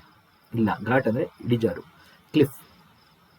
ಈ ಥರ ಕಮರಿ ಅಂತ ಕರಿತೀವಿ ನಾವು. ತುಂಬ ಸ್ಟೀಪ್ ಜಾಗ ಅದು ಘಾಟ್ ಅಂದರೆ. ಸೊ ಎಲ್ಲಿಂದ ಶುರು ಆಗುತ್ತೆ? ವೆಸ್ಟರ್ನ್ ಘಾಟ್ಸ್ ತಾಪಿ ನದಿಯಿಂದ ಕನ್ಯಾಕುಮಾರಿವರೆಗೂ. ಎಷ್ಟು 1000 ಕಿಲೋಮೀಟರ್? 1600 ಕಿಲೋಮೀಟರ್. ಎಷ್ಟು ಲಕ್ಷ ಸ್ಕ್ವೇರ್ ಕಿಲೋಮೀಟರ್ ಇದೆ ನೋಡಿ? 1,60,000 ಸ್ಕ್ವೇರ್ ಕಿಲೋಮೀಟರ್ ಇದೆ. ಹೈಟ್ ನೋಡಿ 900 to 1500 ಮೀಟರ್ಸ್ ಇದೆ. 800ರಿಂದ 1500 ಇದೆ ನೋಡಿ, ಗಮನಿಸಿ. ಹಂಗೆ ಉತ್ತರ ಸಹ್ಯಾದ್ರಿ ಯಾವ ರೀತಿ ಆಗಿದೆ? ಜ್ವಾಲಾಮುಖಿಯಿಂದ. ಮಧ್ಯ ಮತ್ತು ದಕ್ಷಿಣ ಸಹ್ಯಾದ್ರಿ ಸ್ತರಭಂಗದಿಂದ ಮಡಗಾಸ್ಕರಿಂದ ಬೇರ್ಪಟ್ಟಾಗ ಗಮನಿಸಿ. ಮುಖ್ಯ ಶಿಖರಗಳು, ಅತಿ ಎತ್ತರದ ಶಿಖರ ಅನೇಮುಡಿ. ಅನೇಮುಡಿ ಎಲ್ಲಿದೆ? ಕೇರಳ ಮತ್ತು ತಮಿಳುನಾಡು ಗಡಿನಲ್ಲಿದೆ ಅನೇಮುಡಿ. ಓಕೆ, ಅನಮಲೈ ಶ್ರೇಣಿ. ಹಂಗೆ ಮನ್ನಮಲ ಕೇರಳ, ಮೀಸಾ ಪುಲಿಮಲ ಎರಡನೇದು, ಮೂರನೇದು, ಮತ್ತು ದೊಡ್ಡ ಬೆಟ್ಟ ನಾಲ್ಕನೇದು. ಎಷ್ಟೋ ಜನ ದೊಡ್ಡ ಬೆಟ್ಟನ ಎರಡನೇ ದೊಡ್ಡ ಶಿಖರ ಅಂತ ತಿಳ್ಕೊಂಡಿದ್ದಾರೆ, ತಪ್ಪು. ದೊಡ್ಡ ಬೆಟ್ಟ ನಾಲ್ಕನೇದು. ನಮ್ಮ ದಕ್ಷಿಣ ಭಾರತದಲ್ಲಿ ಅನೇಮುಡಿ ಆದ ಮೇಲೆ ಮುನ್ನಮಲ ಅಥವಾ ಮನ್ನಮಲ, ಮೀಸಾ ಪುಲಿಮಲ ಮತ್ತು ದೊಡ್ಡ ಬೆಟ್ಟ ನಾಲ್ಕನೇ ಸ್ಥಾನದಲ್ಲಿದೆ. ಇದನ್ನ ನಾವು ಎಷ್ಟೋ ಜನ ತಪ್ಪು ತಿಳುವಳಿಕೆ ಇದೆ, ಅದನ್ನು ಸರಿಪಡಿಸಿದ್ದೀನಿ ಇಲ್ಲಿ ಗಮನಿಸಿ.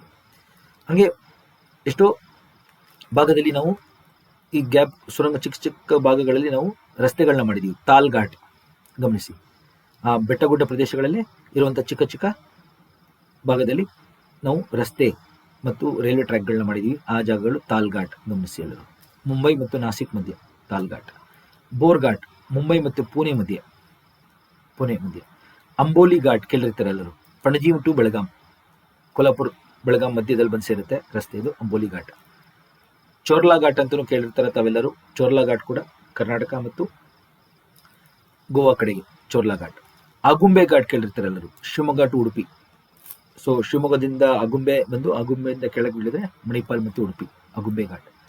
ಪಾಲ್ ಘಾಟ್ ಕೊಯಂಬತ್ತೂರು ಕ್ಯಾಲಿಕಟ್ ಮಧ್ಯ, ತಮಿಳುನಾಡು ಮತ್ತು ಕೇರಳ ಮಧ್ಯ ಸಂಪರ್ಕ ಹೊಂದಿಸುತ್ತೆ. ಅದೇ ರೀತಿ ತಾವೆಲ್ಲರೂ ಬಿಸ್ಲೆ ಘಾಟ್ ಕೇಳಿರ್ತಾರೆ.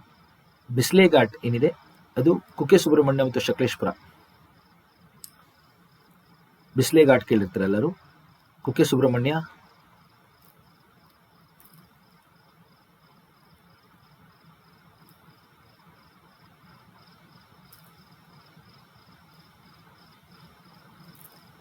ಕುಕ್ಕೆ ಸುಬ್ರಹ್ಮಣ್ಯದಿಂದ ಬಂದು ನಾವು ಇಲ್ಲಿ ಸೋಮವಾರಪೇಟೆಗೆ ಬಂದು ಸೇರುತ್ತೆ ಸ್ನೇಹಿತರೆ, ಅದು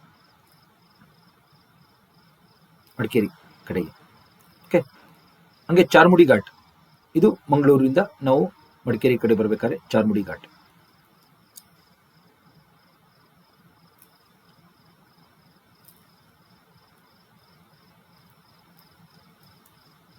ಓಕೆ, ಚಾರ್ಮುಡಿ ಘಾಟ್ ತಾವು ಗಮನಿಸಿ.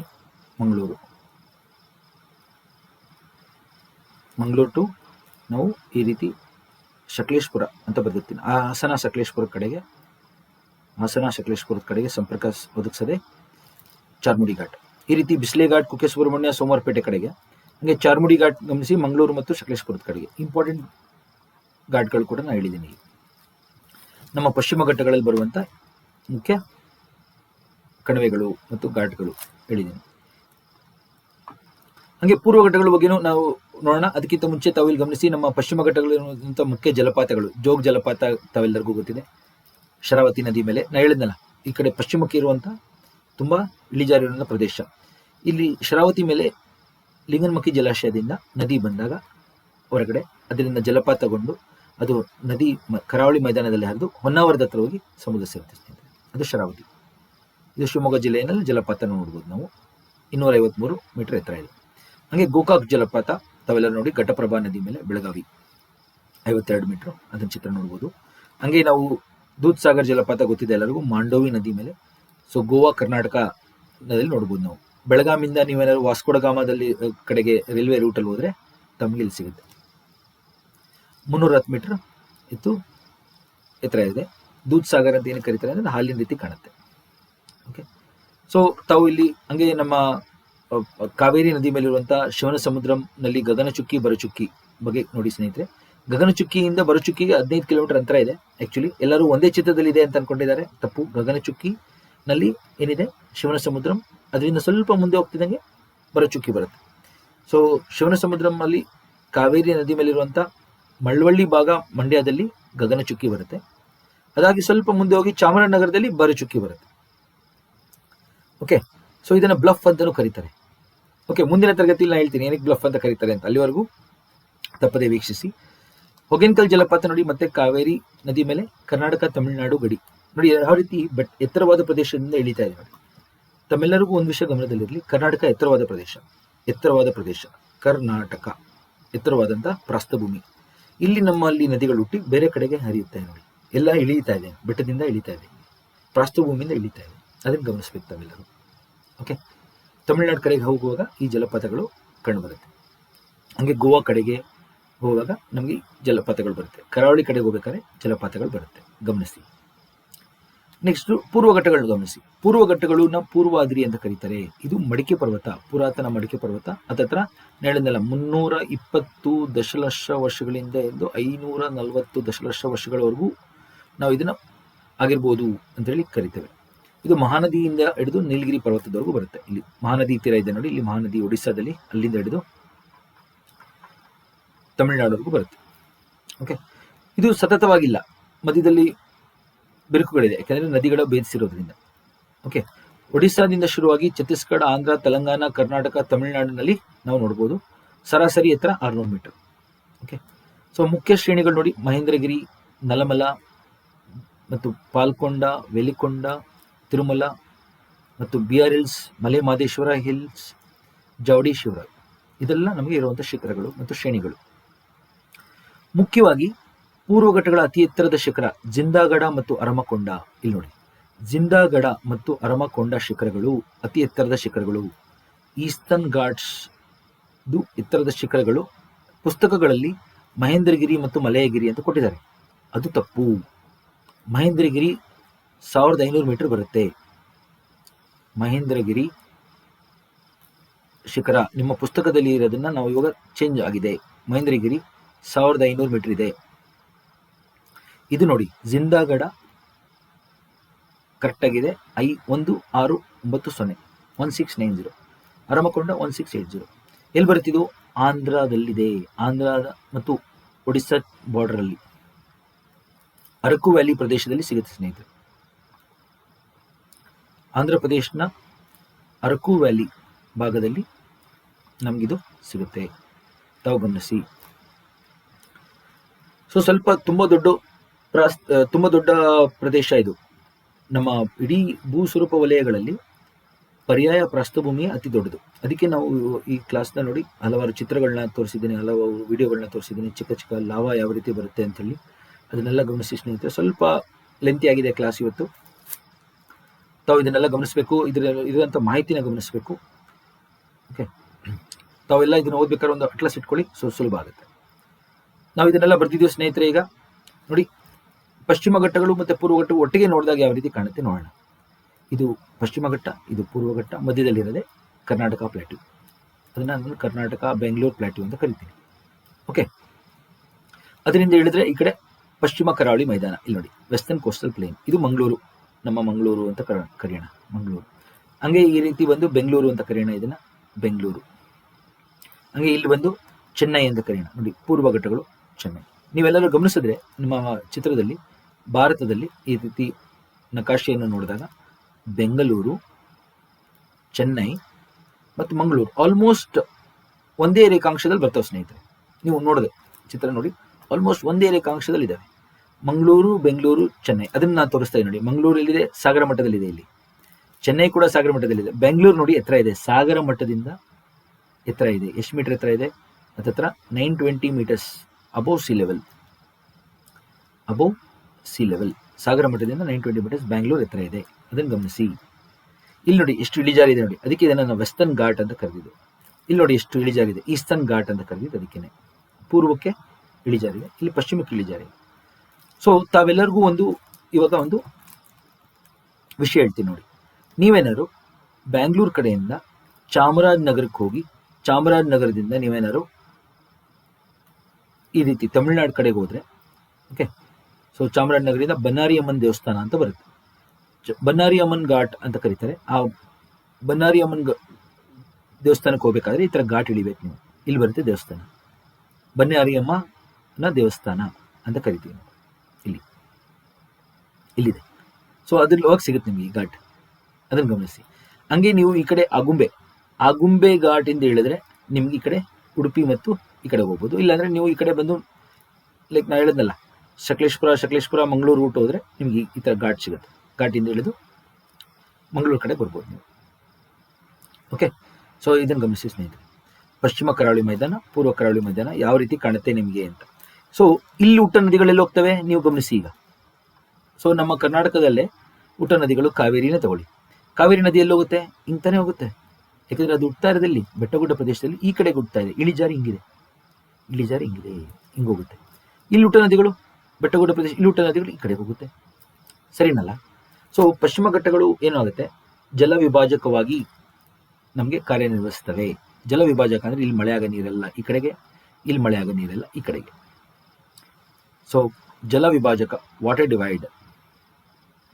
ಜಲ ವಿಭಾಜಕ ಅಂದರೆ ವಾಟರ್ ಡಿವೈಡ್ ಅಂದರೆ ನಿಮಗೆ ಇವಾಗ ನಿಮ್ಮ ನತ್ತಿ ಮೇಲೆ ನೀರು ಬಿದ್ದರೆ ನೋಡಿ ಹಿಂಗೆ ಹೋಗುತ್ತೆ, ಅರ್ಧ ನೀರು ಈ ಕಡೆ ಅರ್ಧ ನೀರು ಆ ರೀತಿ. ಸೊ ಪಶ್ಚಿಮ ಘಟ್ಟಗಳು ಮೇಲೆ ಮಳೆ ಬಿದ್ದಾಗ ಅದರ ಮೇಲಿರೋಂಥ ನೀರು ಈ ಕಡೆಗೆ ಹೋಗೋದು ವೆಸ್ಟ್ ಫ್ಲೋಯಿಂಗ್, ಈ ಕಡೆಗೆ ಅರಬ್ಬಿ ಸಮುದ್ರದ ಕಡೆಗೆ, ಈ ಕಡೆಗೆ ಹೋಗೋದೆಲ್ಲ ಬೇ ಆಫ್ ಬೆಂಗಾಲ್ ಕಡೆಗೆ ಹೋಗ್ತವೆ. ಈಗ ಗೊತ್ತಾಯ್ತಲ್ಲ ಯಾಕೆ ಎಷ್ಟೋ ನದಿಗಳು ಈ ರೀತಿ ಹರಿದು ಪೂರ್ವಕ್ಕೆ ಹೋಗ್ತಾ ಇದ್ದಾವೆ ಅಂತೇಳಿ ಗಮನಿಸಿ. ಓಕೆ, ತಾವು ಇದನ್ನ ಅರ್ಥ ಮಾಡ್ಕೊಂಡ್ರೆ ನಾವು ನದಿಗಳ ಬಗ್ಗೆ ತಿಳ್ಕೊಳ್ಬಹುದು ಸ್ನೇಹಿತರೆ. ಹಲವಾರು ಚಿತ್ರಗಳ ಜೊತೆಗೆ ನಾವು ಇವಾಗ ಪೆನಿನ್ಸುಲರ್ ಪ್ಲಾಟ್ಯೂ ಪ್ರದೇಶದಲ್ಲಿರುವಂತಹ ಜಾಗಗಳನ್ನ ತಿಳ್ಕೊಂಡಿದ್ದೇವೆ. ಹಂಗೆ ಇಲ್ಲಿ ನೋಡಿ ಇನ್ನೊಂದು ಮುಖ್ಯ ಚಿತ್ರ, ನೀಲಗಿರಿ ಪರ್ವತ. ನೀಲಗಿರಿ ಅಂತ ಏನು ಕರೀತಾರೆ ಅಂತ ಹೇಳಿ ನೋಡೋಣ. ನೀಲಗಿರಿ ಅಂದ್ರೆ ಬ್ಲೂ ಅಂತ, ಗಿರಿ ಅಂದ್ರೆ ಪರ್ವತಗಳು ಅಂತ. ನೀಲಗಿರೀಸ್ ಅಂತ ಏನು ಕರೀತಾರೆ ಅಂದ್ರೆ ಬ್ಲೂ ಮೌಂಟನ್ಸ್. ಅಂದ್ರೆ ಇಲ್ಲಿ ನೀಲಕುರಿಂಜಿ ಎಂಬ ಗಿಡ ಇದೆ, ಇದು 12 ವರ್ಷಕ್ಕೊಮ್ಮೆ ಹೂ ಬಿಡುತ್ತೆ ಸ್ನೇಹಿತರೆ. ಸ್ಟ್ರಾಬಿಲ್ಯಾಂಥಸ್ ಕುಂತಿಯಾನ ಅಂತ ಹೇಳಿ ಸೈಂಟಿಫಿಕ್ ಹೆಸರು ಇದ್ರದ್ದು. ಸೊ ಸ್ಮಾಲ್ ಪ್ಲಾಂಟ್, ಇಷ್ಟು ಎತ್ತರ ಬೆಳೆಯುತ್ತೆ. ಓಕೆ, ಹತ್ತಿರ 1-2 ಫೀಟ್ 2 ಫೀಟ್ ಅಷ್ಟು ಎತ್ತರ ಬೆಳೆಯುತ್ತೆ. ಇದು ಪರ್ಪಲ್ ಮತ್ತು ಬ್ಲೂ ಬಣ್ಣದ ಹೂ ಬಿಡುತ್ತೆ. ಸೊ ಪೂರ ಬೆಟ್ಟಗಳ ಮೇಲೆಲ್ಲ ಹೂ ಬಿಟ್ಟಾಗ ದೂರಕ್ಕೆ ನಮಗೆ ಬರೀ ನೀಲಿ ಬಣ್ಣ ಕಾಣೋದ್ರಿಂದ ನಮಗೆ ನೀಲಗಿರೀಸ್ ಅಂತ ಹೇಳಿ ಕರಿತೀವಿ. ಯಾಕೆ ದೂರದಿಂದ ನಮಗೆ ಬೆಳಕು ಬಂದಾಗ ಸೊ ನಮ್ಮ ಕಣ್ಣಿನಲ್ಲಿ ಏನಾಗುತ್ತೆ, ಪ್ರೈಮರಿ ಕಲರ್ಸ್ ಅಂತ ಕರಿತೀವಿ. ಪ್ರೈಮರಿ ಕಲರ್ಸ್ ಯಾವುದು, red, blue, green. So blue ತುಂಬ ಹೈಲೈಟ್ ಆಗುತ್ತೆ. ಆ ಕಾರಣದಿಂದ ನಮಗೆ ನೀಲಗಿರೀಸ್ ಅಂತ ಹೇಳಿ ಹೆಸರು ಬಂದಿದೆ ಇದಕ್ಕೆ. ಆದರೆ ನೀವು ಹತ್ತಿರದಿಂದ ಹೋಗಿ ನೋಡಿದಾಗ ಆ ಹೂವಿನ ಬಣ್ಣ ಈ ರೀತಿ ಇರುತ್ತೆ.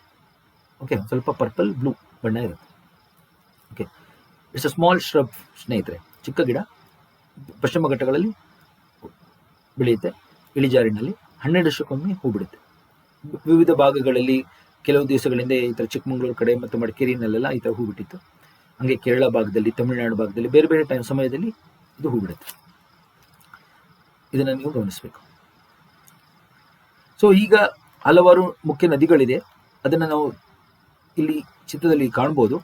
ಇದು ಮಹಾನದಿ ಸ್ನೇಹಿತರೆ. ಮಹಾನದಿ ಮತ್ತು ಅದರ ಉಪನದಿಗಳನ್ನ ನಾನು ಇಲ್ಲಿ ತೋರಿಸಿದ್ದೇನೆ.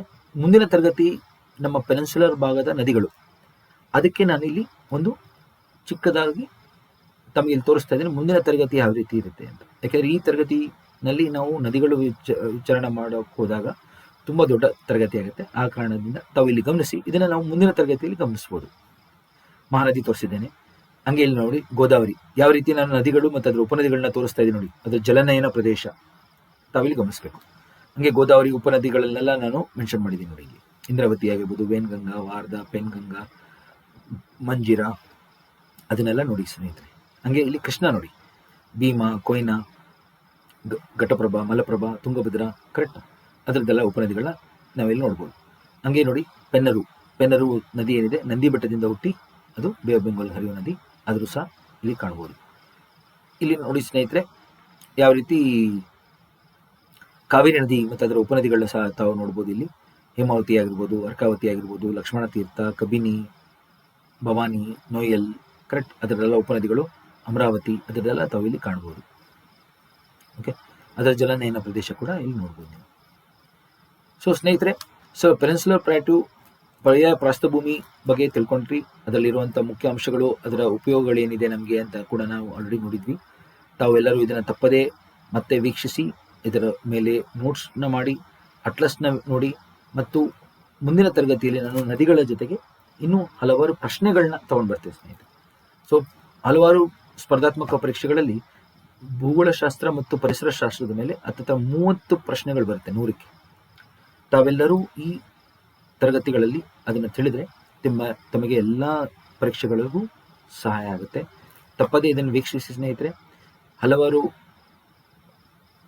ವಿದ್ಯಾರ್ಥಿಗಳಿಗೆ ಇದು ಮಾರ್ಗದರ್ಶನ ಕೊಡಲಿಕ್ಕೆ ಅಂತ ಹೇಳಿ ನಾನು ಶುರು ಮಾಡಿದ್ದೇನೆ. ತಾವು ತಪ್ಪದೇ ಇದನ್ನೆಲ್ಲರಿಗೂ ಶೇರ್ ಮಾಡಿ, ತಪ್ಪದೇ ಇದನ್ನು ನೋಡಿ, ಲೈಕ್ ಮಾಡಿ, ನನಗೆ ಪ್ರೋತ್ಸಾಹ ಕೊಡಿ ಸ್ನೇಹಿತರೆ. ಧನ್ಯವಾದಗಳು.